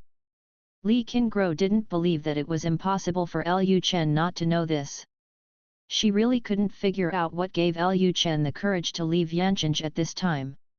Does this guy really not think about his wife, concubines, and children at all? Li Qingguo is naturally not worried about her own safety. She is a heavenly being, and she is also a heavenly being who has understood the meaning of the sword. She wants to take Wu Yunwan away and protect Wu Yunwan easily. What she was worried about was that Lu Chen's wife, concubines, and children would be a threat to Lu Chen after they were arrested. If Lu Chen revealed a flaw and was eliminated by the sect forces, Wu Yunwan's path to heaven would be different. If not, it will be cut off. What's more, Wu Yunwan still has a baby in her belly, and she doesn't want her best sister's child to be born without a father. After hearing Li Qingro's reminder, Lu Chen said with a smile, I didn't expect you to care about me so much, Rura. It seems that you are also a bitch-tongued. Li Qingro said coldly, I said, I do it for Yunwan's sake. I don't want to see anything happen to you. Junwan's path to heaven and humanity is cut off because of you. Lu Chen said, okay, I understand, I will treat you as if you are doing this for Yunwan. At this point, Lu Chen asked, I have known about what you are talking about. Hearing Lu Chen's words, Li Qingqing and Wu Yunwan were stunned for a moment at the same time. The two women frowned slightly, as if they could see Lu Chen's inner thoughts. Li Qingro then said, did you do it on purpose? You intentionally spread the news that you are leaving Yanqing to attract the strong men of the sect forces to appear, and then you show up again to kill all the strong men of the sect forces. Hearing Li Qingro's analysis, Lu Chen hummed and smiled, this is not intentional. I really want to go south to conquer Daqian. Daqian will be destroyed, and those sect forces will also be suppressed. Li Qingro sneered and said, you can only mobilize 4 heavenly beings at most, and they have to follow you south to attack Daqian. I don't believe you didn't see the situation in Daqian. It's impossible for you not to send other heavenly beings. I'll go with you. In Li Qingro's view, there are only 4 heavenly beings that Lu Chen can mobilize. There is a high probability that these 4 heavenly beings will follow Lu Chen south. Even if 1 or 2 are left behind, what if there are many powerful heavenly beings from those sect forces? 1 or 2 may not be their opponents. As soon as Li Qingro finished speaking, Lu Chen raised his hand to support Li Qingro's chin, then looked into her eyes and said, who told you that I can only mobilize 4 heavenly beings? Aren't you a heavenly being? Not only you, I also have a master in Swanya Palace. With you here, I can rest assured. And I don't plan to bring too many heavenly beings south. Hearing Lu Chen's words, Li Qingro was stunned. She had forgotten that there was another celestial being in Swanya Palace. Swanya Palace had already been on Lu Chen's side. If anything happened to Lu Chen, Swanya Palace would definitely take action. But having said that, Swanya Palace stood by Lu Chen and it was natural to help Lu Chen. Why should he help Lu Chen? Thinking of this, Swanya Palace said coldly, I'm not yours, why should I help you? Do you really think that a woman whose body you have forcibly taken over will help you when you are in trouble? That's ridiculous, who do you think I am? Li Qingro thought in her heart that her innocence had been forcibly taken away by this man and she was often bullied by him. Wouldn't it be a shame if she still stood up to help him? End of chapter. Chapter 545 I can help you once, but only this time. Hearing Li Qingro's words, Lu Chen just smiled slightly, didn't you just say that you were afraid that something would happen to me and ruin Junwan's path to heaven and humanity? By helping me, you are helping Yunwan, and you are also helping yourself. Seeing that Lu Chen actually moved Wu Yunwan out again, Li Qingro frowned immediately. Seeing her expression, Lu Chen said, why are you frowning? Frequent frowning can easily lead to wrinkles. Li Qingro ignored Lu Chen's words and looked at Wu Yunwan beside her. Wu Yunwan didn't speak during the whole process. She knew very well that her good sister would definitely help Lu Chen. As long as she becomes Lu Chen's woman, she cannot be indifferent to Lu Chen's affairs. This is the most terrifying ability of this man. At this time, Wu Yunwan seemed to understand what Li Qingro was waiting for, so she took the initiative and said to Li Qingro, Qingro, if possible, I like you to be able to help His Majesty. If you help him, you are helping me. Wu Yunwan spoke, and Li Qingro said to Lu Chen, for Yunwan's sake, I can help you this time, but only this time. Hearing this, Lu Chen smiled. He could naturally see that Wu Yunwan opened her mouth to give Li Qingro a step down. Lu Chen then hugged Li Qingro's waist again, then I'll trouble my beloved concubine. Having said this, Lu Chen hugged the plump bodies of the two women and walked towards the soft couch. Li Qingguo just had a cold face and didn't say much. After the three of them came to the soft couch, Lu Chen pushed Li Qingguo down on the soft couch, then pressed her under him, looking down at her with his paws put it on the belt of her phoenix robe. Looking at Li Qingguo's frosty cheek, Lu Chen was about to lower his head for a kiss, but Li Qingguo raised his hand and directly blocked Lu Chen's mouth. I suddenly remembered something. After hearing this, Lu Chen was not in a hurry to continue, but asked curiously, "What's the matter?" Li Qingguo said, "Murong Shuai also lives next door, right?" Lu Chen said, "Yes." Li Qingguo continued, "She was originally my maid. Since I am your woman, she should naturally be there to serve you." Hearing this, Lu Chen was stunned for a moment. He instantly understood what Li Qingguo meant. Li Qingguo was trying to drag someone into trouble. Lu Chen smiled and said, "I understand." Having said this, Lu Chen said to the maid in charge of taking care of things in the house, "Go and call concubine Murong." "Yes, Your Majesty." The maid came to the next door quickly. At this time, Murong Shuai was writing in her bedroom. She naturally knew about Lu Chen being next door. Every time Lu Chen went next door, she would not sleep well and was distracted. Extremely restless. In order to calm herself down today, she practiced calligraphy, trying to calm herself down and try to be as calm as possible and not be affected by the bad men and women next door. Just as Murong Shuai started writing a few words, the maid's voice sounded at the door, "Your Majesty, Your Majesty has asked you to go to concubine Wu's room to sleep."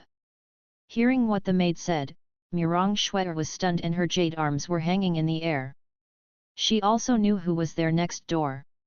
There were already two women, and she was still allowed to go over and sleep with him? Murong Shuai soon guessed what was going on. It must have been Li Qingguo's idea. As Yu's former Yu Emperor, Li Qingguo's immediate boss must have felt ashamed that she was eavesdropping next door every time, so he wanted to take her to accompany Lu Chen. Murong Shuai is still very afraid of Li Qingguo. After all, after the Murong family was destroyed, she grew up in the palace and spent a lot of time with Li Qingguo. Many of her things were taught by Li Qingguo. Her psychological fear of Li Qingguo cannot be eliminated in a day or two. Even though they are both Lu Chen's women now, Murong Shuai still dare not rely on this status to disrespect Li Qingguo. After coming back to her senses, Murong Shuai sighed slightly, then put the brush in her hand on the pen and inkstone, and then walked towards the door. "I'll be there right away." Soon, Murong Shuai came to the next room. As soon as she entered the room, Murong Shuai found that Lu Chen was cleaning up Li Qingguo. Li Qingguo seemed to have noticed that Murong Shuai had entered the room. She suddenly turned her head and looked at Murong Shuai at the door. At this time, Li Qingguo's charming face became a little colder. "Come here."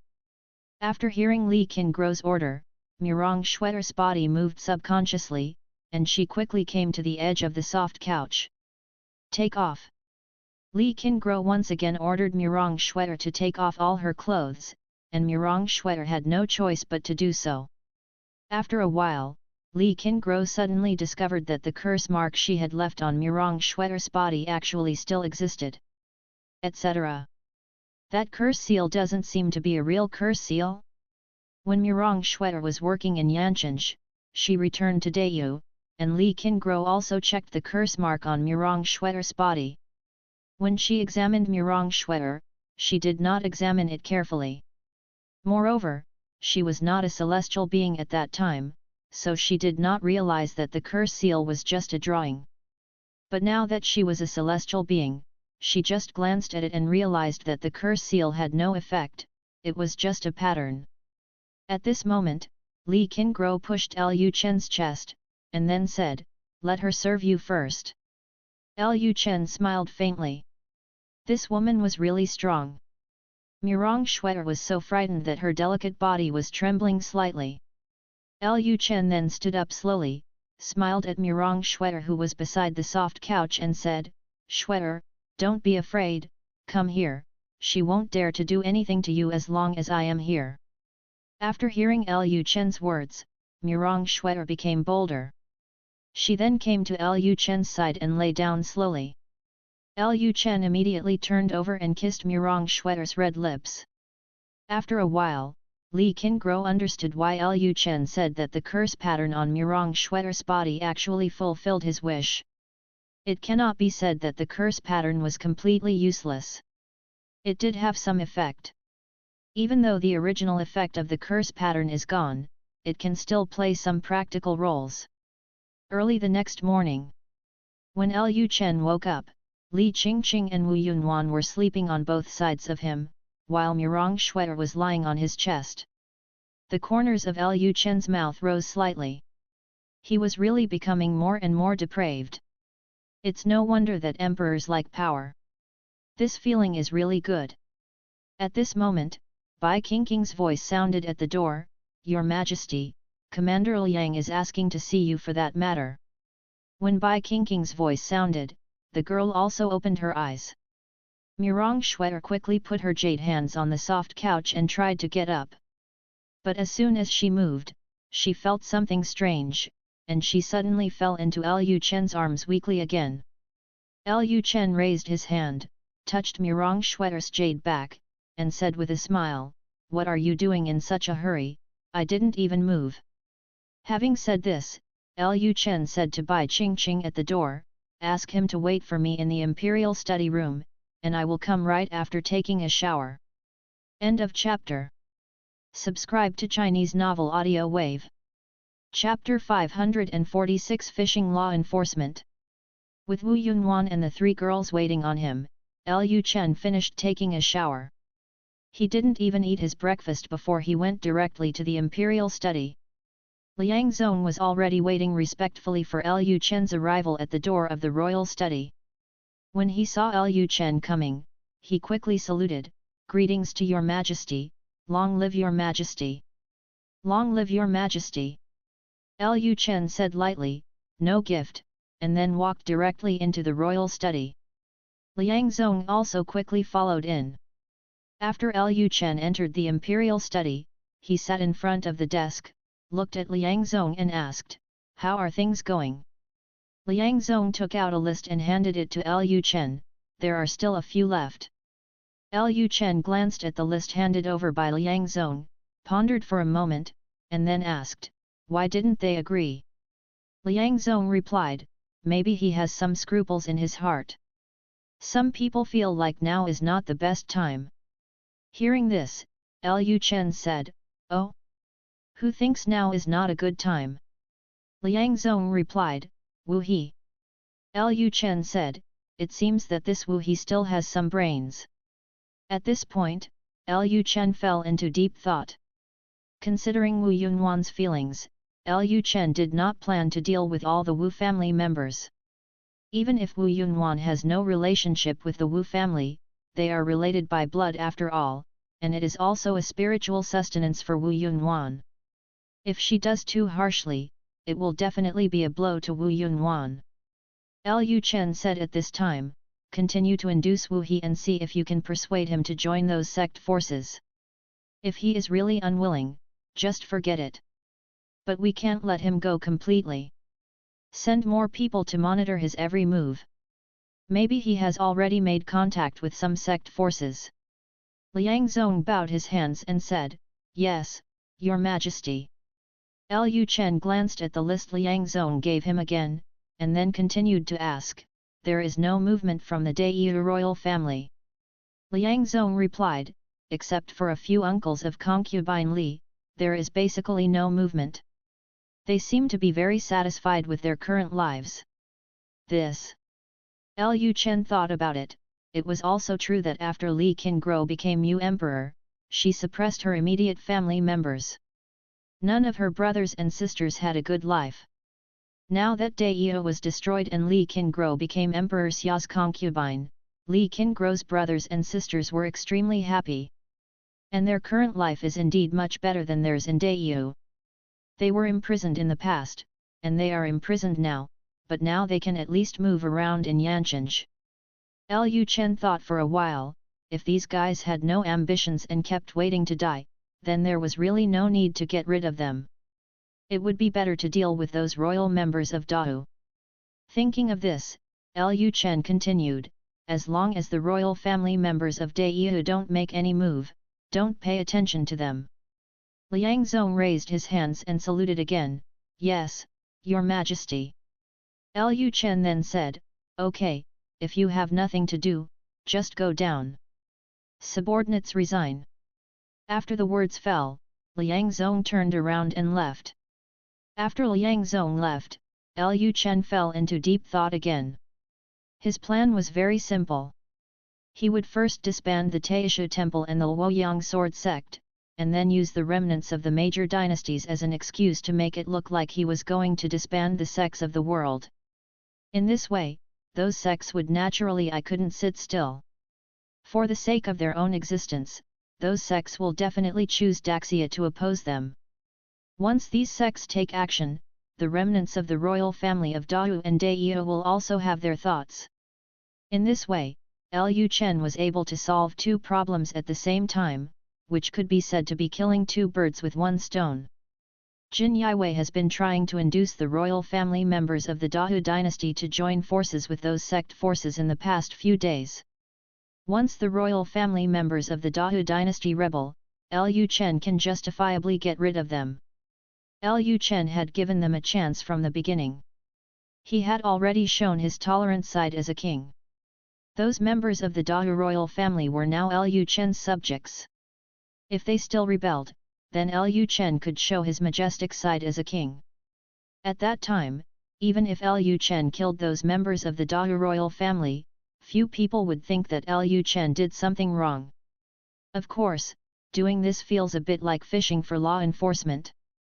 After Lu Chen pondered for a while, he came to his senses and started today's work. Lu Chen's sitting lasted basically a whole day. He ate in the imperial study room and didn't even go to the toilet. Now that he has reached the realm of pseudo-celestial beings, it won't be a big problem if he doesn't eat, drink or defecate for a whole day. At dusk, Lu Chen got up from the chair and stretched. At this time, Bai Qingqing entered the imperial study and said, "Your Majesty, I will let you arrange which concubine will sleep with you tonight." When Lu Chen usually wants to go to the wives and concubines, he will tell them in advance to have dinner prepared. He also gives the wives and concubines some time to prepare, so that they can dress up beautifully, so that Lu Chen will be more motivated at night. Lu Chen said, "No need to prepare. I have nothing to do now. Let's go directly to Linglong's place." Bai Qingqing said, "Yes." Then Lu Chen went directly to the Linglong palace where Xue Linglong lived. At this time, Xue Linglong was half lying on the soft couch, wearing a translucent black gauze. She raised her head, revealing her fair and slender neck.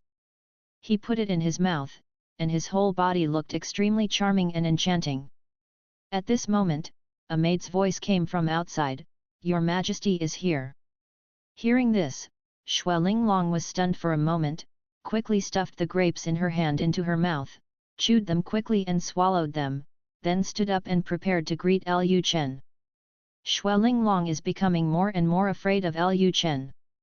She is not afraid that Lu Chen will kill her, she is just afraid that Lu Chen will have more and more tricks. Some time ago, she asked Wang Qingkai that Lu Chen usually did not play tricks with his wives and concubines. Basically, only the two of them were treated specially by Lu Chen, and there was Murong Shue'er. Murong Shue'er was the more elegant type, but among the two of them, Lu Chen seemed very explosive. Every time Lu Chen came to Linglong Palace, Xue Linglong couldn't get up the next day. As soon as Xue Linglong got up, Lu Chen entered Xue Linglong's bedroom. Xue Linglong quickly saluted and said, my concubine, pay homage to your Majesty." Lu Chen smiled slightly, and then said, "Linglong, you are becoming more and more disciplined, but I am still a little unaccustomed to it." As soon as the words fell, Lu Chen transformed and came directly in front of Shui Linglong, then held her jade arm, directly wrapped one hand around her waist, and placed his paws on her hips. Shui Linglong was wearing a black gauze that hugged her body tightly. As a result, it felt very smooth and comfortable to the touch. Shui Linglong said at this time, "Your Majesty, are you hungry? I will let someone arrange dinner right now."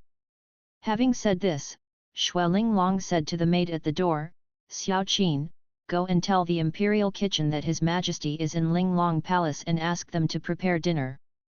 As soon as Shui Linglong finished speaking, Lu Chen said, "No need, I came to you today to discuss something with you." End of chapter. Chapter 547 Shui Linglong is pregnant. Hearing Lu Chen's words, Shui Linglong was a little confused. "Do you have something to discuss with yourself?" Now she has no relationship with the Taiyan sect, and everything she knows about the Taiyan sect has been told to Lu Chen. For Lu Chen, her only value now may be as a plaything. What can Lu Chen discuss with him at this time? Shui Linglong said, "If your Majesty has anything to do, just tell the slave family directly." Lu Chen did not answer directly. He only saw his arms passing through Shui Linglong's armpits, then wrapping his arms around her waist, and then pushed her body to the soft couch. After laying Shui Linglong down on the soft couch, Lu Chen stroked Shui Linglong's black gauze dress and said in her ear, "Don't worry, I'm a little hungry now. Let's finish dinner first." Hearing this, Shui Linglong glanced at Lu Chen speechlessly. She thought it was something important, but now it seems that it may not be anything serious. Shui Linglong didn't say much and let Lu Chen do whatever he wanted. After an unknown amount of time, Shui Linglong was lying on the soft couch, staring at Lu Chen. Her eyes were hazy and her face was rosy. Only then did Lu Chen say, "In a few days, you can lend me the yin-yang mirror." Hearing this, Shui Linglong sobered up a little, and she laughed in her heart. No wonder this guy was talking about things at this time. It turned out to be for the yin-yang mirror. Shui Linglong said weakly, "The entire slave family belongs to your Majesty, and the things in the slave family naturally belong to your Majesty. Whatever your Majesty wants, just take it." The yin-yang mirror was originally a spiritual weapon of the Taiyan God sect. It could change a person's appearance, and it could also hide a person's aura, making it difficult for even heavenly beings to detect it. Shui Linglong had used the yin-yang mirror to hide her cultivation. Unfortunately, in front of Lu Chen, the yin-yang mirror was of no use no matter how powerful it was. Lu Chen still saw her true identity at a glance. After hearing Shui Linglong's answer, Lu Chen said with a smile, "My Linglong is still sensible, so I will reward you well today." After Lu Chen finished speaking, he began to increase his intensity. After Shui Linglong made a noise, she rolled her eyes at Lu Chen. This guy was really repaying kindness with enmity. She even lent him the yin-yang mirror and used violence against herself. After Lu Chen gave Shui Linglong enough rewards, it was almost dawn outside. At this time, Shui Linglong lay softly on Lu Chen's chest. Lu Chen asked at this time, "Is there anything you're not used to in the palace?" Shui Linglong replied quietly, "No." Shui Linglong has long been accustomed to this kind of life. She now goes to Wang Qingkai's place every day, chats with Wang Qingkai, and then sees how Wang Qingkai manages Tingyu Tower and how he takes care of the children. At this time, Shui Linglong asked, "Has your Majesty found those people from the Taiyan God sect?" Lu Chen replied, "No, they are all hiding, but they can't hide for long." Lu Chen thought in his heart that once he destroyed Daqian and unified the world, his realm would be able to improve again. When his realm breaks through to a certain level and he gets enough system rewards, he will definitely be able to discover the Taiyan God. Teach those people the traces. Of course, the most important thing is that his demon burying technique can be taught to his cronies, and many people are already learning the demon burying technique. After those people have thoroughly learned the demon burial technique, anyone who encounters the Taiyin God sect in the future will be able to easily discover that the evil cultivators of the Taiyin God sect will have nowhere to hide. Hearing Lu Chen's answer, Xuelinglong felt extremely calm. In the past, she was worried that Lu Chen would not be a match for the Taiyin leader. As she and Lu Chen spent more and more time together, she gradually realized that she had completely underestimated this man. It seems that Lu Chen is really the destined person as mentioned by the leader of Taiyin. Xuelinglong felt a strange sense of joy in her heart when she thought that she had become the woman of destiny. Even if she was no more than a forbidden concubine or a slave girl in front of Lu Chen, she was content now. Although Lu Chen was a little rough, she rarely felt any discomfort. When she was with him, she only gained happiness. She often wondered if everything she was experiencing now was just a dream. At this time, Xuelinglong raised her slender hand, and the next moment, a box on her bedside opened by itself, and then a black and white mirror flew out of the box and flew directly to Lu Chen's hand. "Your Majesty, the yin-yang mirror is of no use to the slave family anymore, just take it. She is now in Lu Chen's harem every day, where she still needs to hide her strength. She has not used the yin-yang mirror for a long time."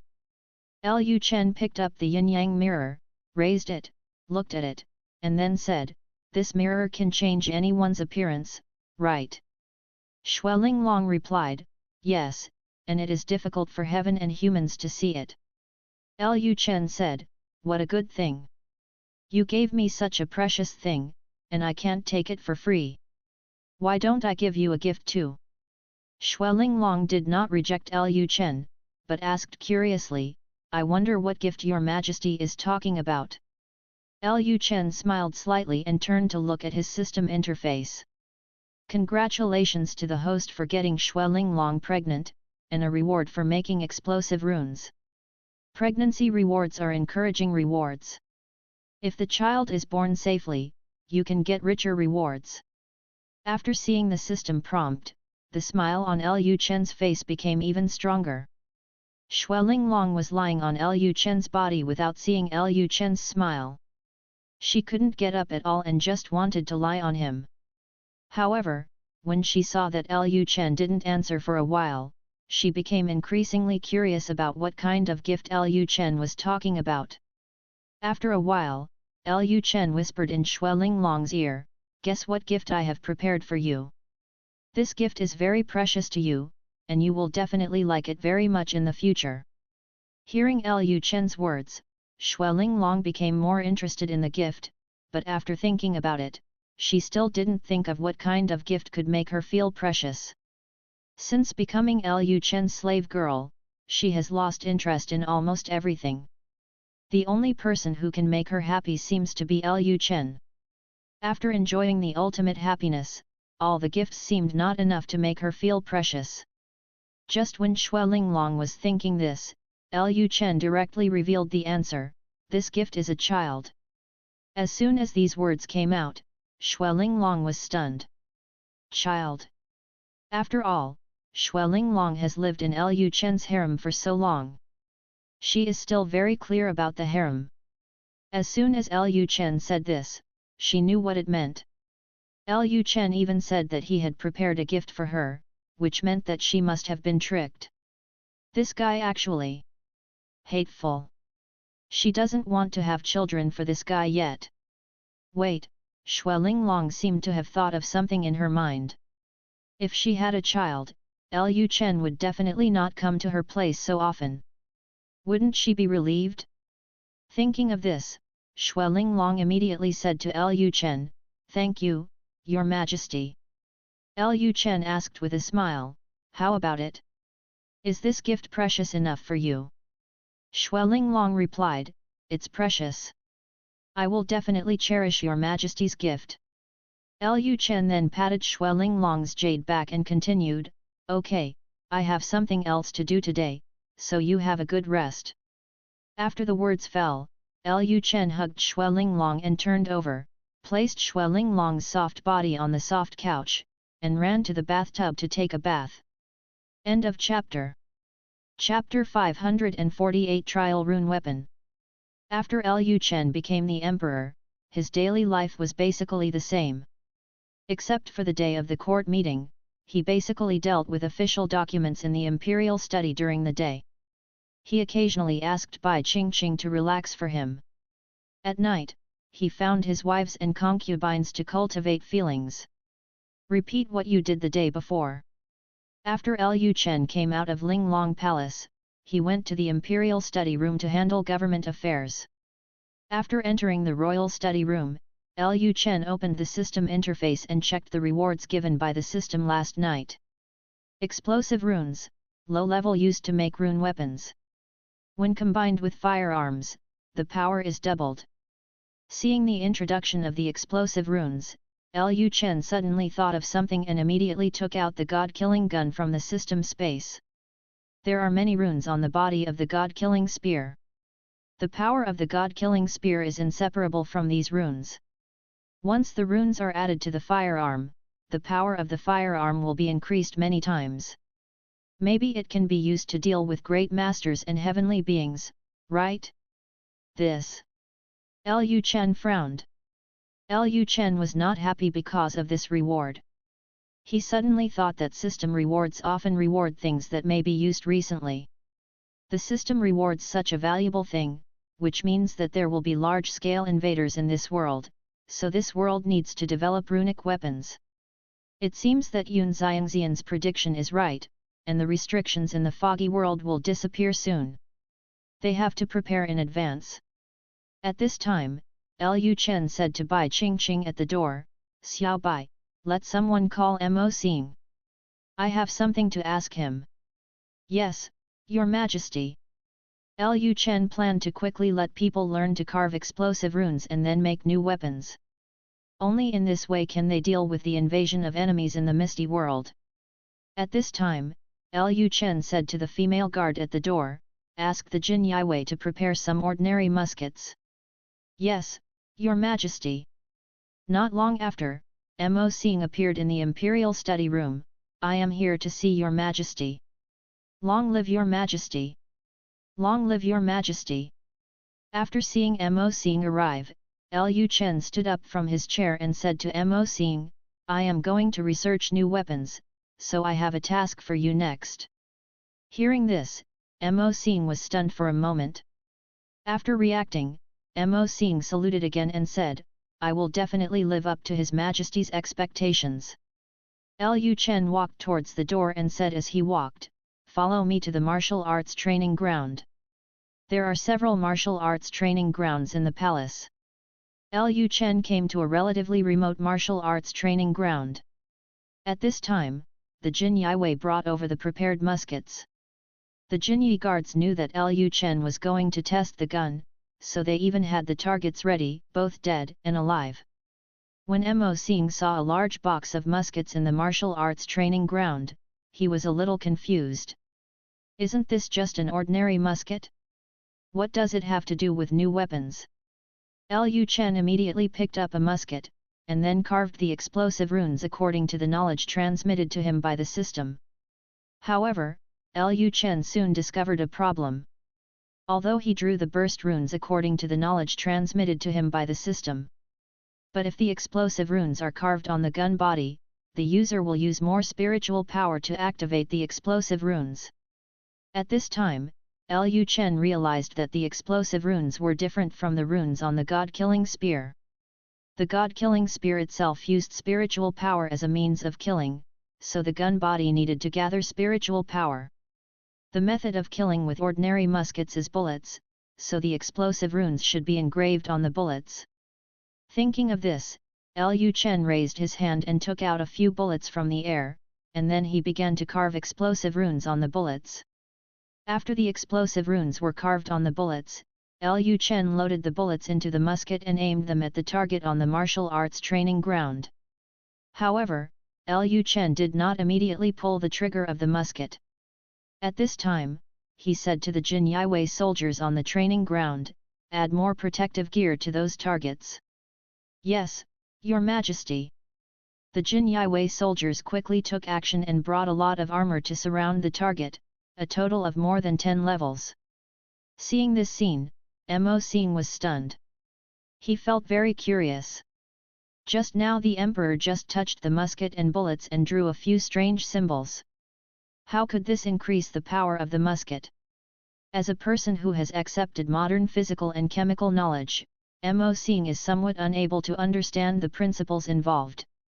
After a while, the Jinyue soldiers all left the vicinity of the target.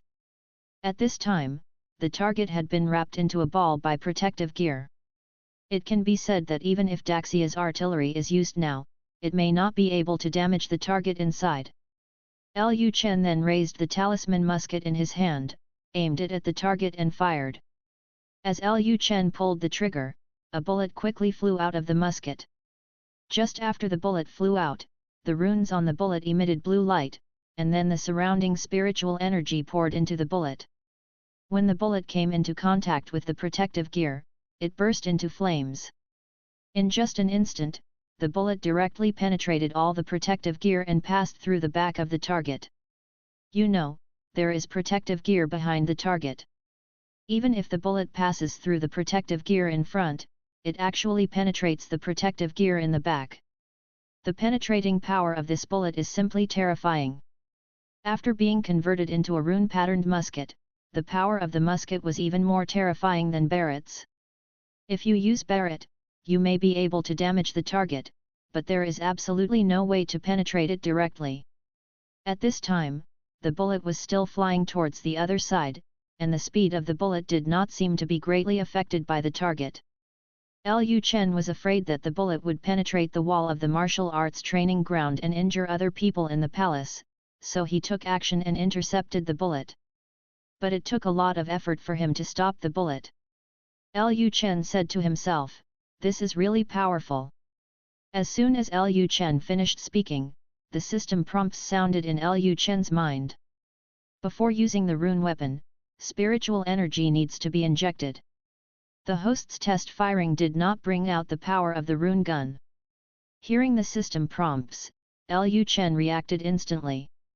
He said that this rune was clearly called the burst rune, but why it had no explosion effect at all? It turned out that there was something wrong with his way of using it. In this case, test it again yourself. But this time there is no need to use those targets, just go directly to the steel plate. Then Lu Chen said to the Jinyue soldiers, "Go to the steel mill and prepare some 5 cm thick steel plates." Hearing this, the soldiers froze on the spot. The Jinyue soldiers naturally know how thick 5 cm is, and Daxia has long used a new unit of length. That's 5 cm thick. All their current weapons, even muskets, and even the Grand Master can't break through the 5 cm thick steel plate. After Lu Chen's guard Kyunho came to his senses, he immediately said, "Yes, Your Majesty, I will go and prepare now." Lu Chen suddenly thought of something and continued, "Send those steel plates to the military camp in the south of the city." "I will go to the military camp in the south of the city to test fire. The martial arts training ground in the palace is still a bit too small. If the true power of the rune weapon is used, it may easily hurt people, so it is better to go outside and try shooting." End of chapter. Chapter 549 The True Power of Rune Weapons. At almost noon, with the sun shining in the sky and scorching the earth, Lu Chen personally came to the military camp in the south of the city. The soldiers in the military camp were all curious about what the emperor was doing today, but in order to keep it secret, Lu Chen did not let these soldiers watch him test fire the rune-patterned weapon. Lu Chen asked all the soldiers in the military camp south of the city to stay in the military camp, leaving only the Jinyue soldiers by his side. In the dense jungle, Lu Chen released his spiritual power and sensed the situation in the entire forest. After confirming that no outsiders were present, he raised the rune-patterned musket in his hand and pointed it at a 5 cm thick steel plate in the distance. Lu Chen originally planned to start the test slowly from 1 cm upwards, but he thought that during the previous test shooting, it directly penetrated so much protective gear. It might not be too big to shoot through a steel plate of 1 or 2 centimeters. For the problem, just go directly to the intensity.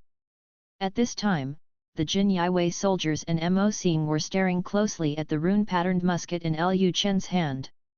They also wanted to know whether this special rune-patterned weapon could penetrate a 5 cm thick steel plate. Lu Chen did not pull the trigger immediately. He felt that the power of the rune weapon should be more powerful than he imagined. Then he turned around and said to the Jin Yiwei soldiers, "Go back another 100 meters." As soon as the words fell, Lu Chen changed his appearance and took the lead to retreat 100 meters. Seeing that Lu Chen was retreating, the Jin Yiwei soldiers also quickly followed suit. After Lu Chen felt that the distance was about the same, he input spiritual power into the gun. The next moment, the bursting runes on the gun emitted blue light. Immediately afterwards, Lu Chen directly pulled the trigger. The moment he pulled the trigger, a huge recoil force came. Lu Chen is now a pseudo-celestial being, not even an ordinary pseudo-celestial being. Being able to make people of his level feel the recoil, one can imagine how powerful this gun is. The next moment, the bullet flew out of the muzzle, and the bullet began to absorb the weak spiritual energy around it.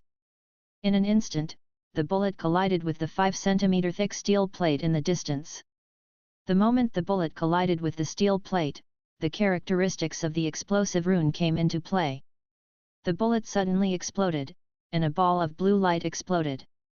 The range of the blue light was not very large, but the steel plate was instantly blown to pieces. Seeing this scene, everyone present was shocked. It was a 5 cm thick steel plate, and it was broken like this. The power of this rune weapon is too great. After Lu Chen came to his senses, he immediately said to the Jin Yiwei soldiers, "Add another steel plate," and the two steel plates overlap.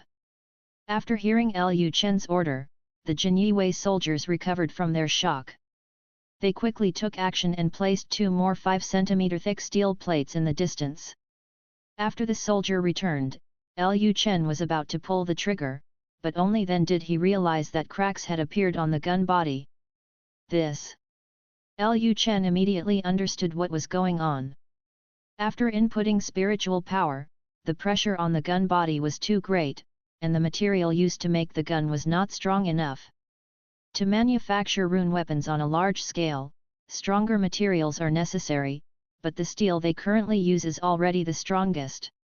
If you want to find other materials, you may have to wait until the level of technology improves. Seeing that Lu Chen didn't pull the trigger, Mo Xing looked at Lu Chen. Lu Chen thought of something at this time, and then asked, "Are the muskets we made at the beginning thickened due to material problems?" The gun body. When the muskets were first made, the steel was not strong enough, so the craftsman thickened the gun body and the parts inside the gun.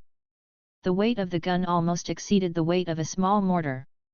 Later, as the strength of the steel became higher and higher, the refined steel became more and more stable, and the gun body began to gradually become smaller. After hearing Lu Chen's question, Mo Xing immediately replied, "Yes, Your Majesty." Lu Chen thought for a moment, and then said, "After we go back, we will make a batch of new muskets according to the previous method. There is no need to worry about the weight, as long as a 5th-level warrior can carry them." Mo Xing immediately understood what Lu Chen meant. "Yes, Your Majesty." Lu Chen then picked up another musket, carved the explosion rune pattern, loaded the bullet, infused spiritual power, and pulled the trigger against two overlapping steel plates in the distance. Gang! As a huge gunshot sounded, the next moment, an explosion also came from the steel plate. Gong! The explosion was somewhat dull, unlike the explosion of a cannonball. After the blue light of the explosion, the front steel plate was shattered and the rear steel plate was dented. Lu Chen thought to himself that it seemed that the power was still limited. He thought that the second steel plate could be blasted through. Just when Lu Chen was thinking this, the system prompt sounded. The power of the bursting runes is not only related to the spiritual power instilled, but also related to the amount of gunpowder in the firearm. The bursting runes only play a supporting role. Lu Chen was startled when he heard the system prompt. Does it have anything to do with the amount of gunpowder? Wouldn't it be that if the explosive runes were carved on the artillery, the power would be even greater? Thinking of this, Lu Chen was eager to give it a try. However, considering that there are still many things that have not been dealt with in Daxia recently, if such a powerful weapon comes out, it is likely to have an impact on him, so he decided to wait until Dakian was destroyed before returning to add explosive runes to the cannon. At this time, Lu Chen lowered his head and glanced at the musket in his hand. It was the same as the musket just now. It was just used once in the correct way, but cracks had already appeared on the gun body. The material is not strong enough, so the gun body must be thickened. It seems that rune weapons in the future can only be used by high-level warriors, and ordinary people cannot use rune weapons. Thinking about it, in order to exert the true lethality of rune weapons, spiritual power must be instilled, and the worst person who can sense the release of true energy is a half-step master. Rune pattern weapons are really not something that ordinary soldiers can use, so it doesn't matter if they are a little heavier. Of course, the penetrating power of rune pattern bullets is also very good.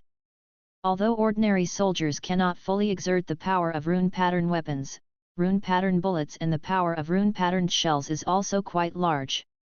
At this time, Lu Chen changed another musket and said to Jin Yiwei again, "Change another steel plate." Hearing this, the Jin Yiwei soldiers quickly replaced the steel plates, and Lu Chen also took advantage of this time to load rune-patterned bullets into an ordinary musket. After the soldiers replaced the steel plates, Lu Chen immediately pulled the trigger. With the sound of a gunshot, countless sparks instantly burst out from the steel plates in the distance. This time the bullet also shot through the steel plate, but after the bullet touched the steel plate, it melted directly, so it only left a small hole in the steel plate. Without instilling spiritual power, the effectiveness of rune weapons will indeed be greatly reduced.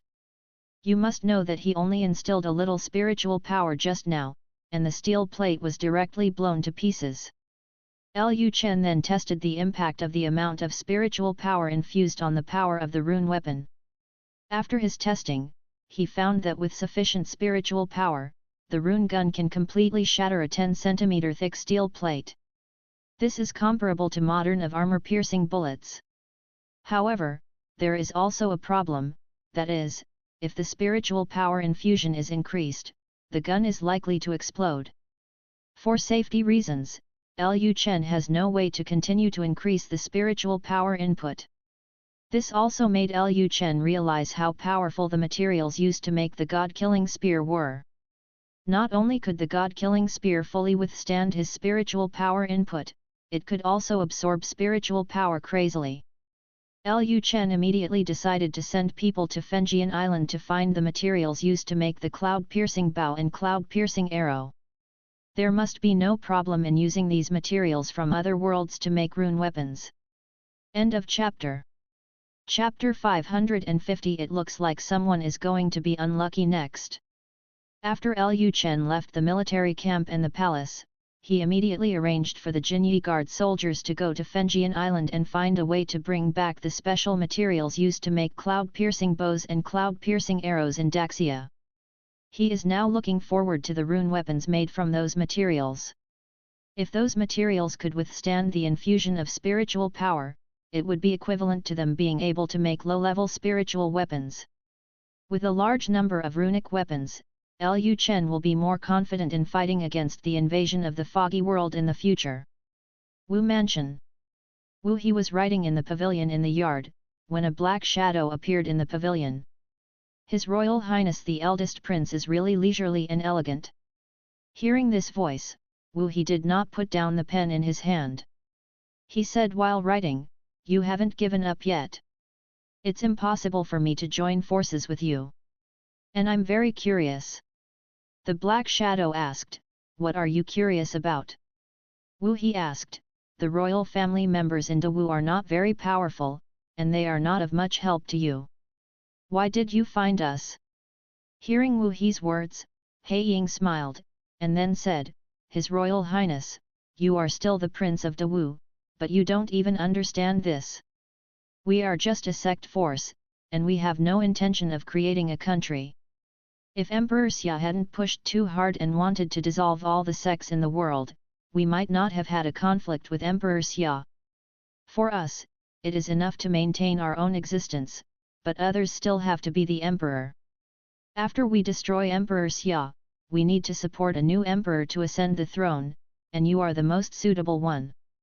Hearing He Ying's words, Wu He sneered and said, "So, Gu Shi is just a puppet of you sect forces. He does not have any real power and can only be controlled by you." The Black Shadow said, "If you want to get something, you have to pay a certain price. Now His Highness is locked up here and has lost his freedom.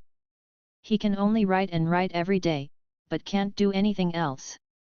Compared to being locked up here, being an emperor is probably more suitable for His Highness, and I believe His Highness is not willing to live in this cage all his life.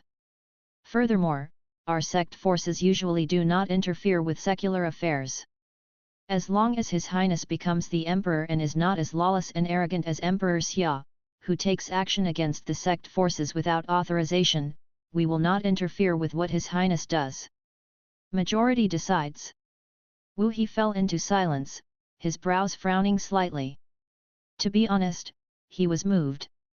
After being locked up here for so long, he was almost driven crazy. He used to be the eldest prince of Dahou.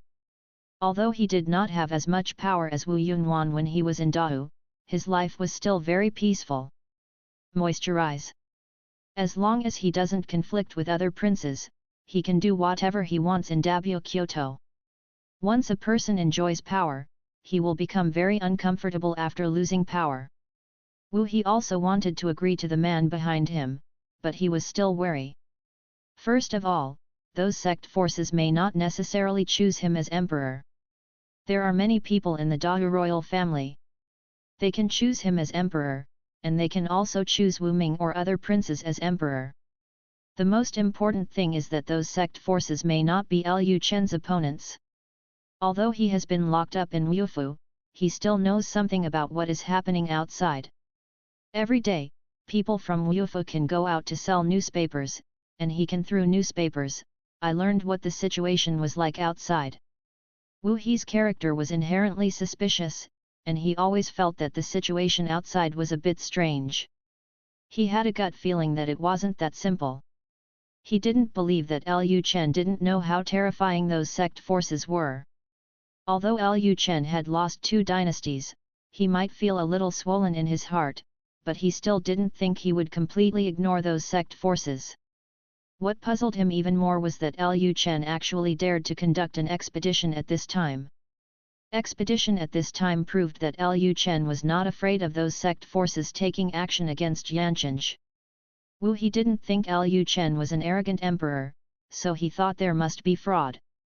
If he stood up at this time, he would probably fall into a place of eternal destruction.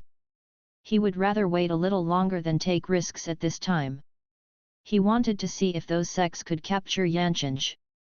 If those sects succeeded in occupying Yancheng, maybe he could move a little bit then.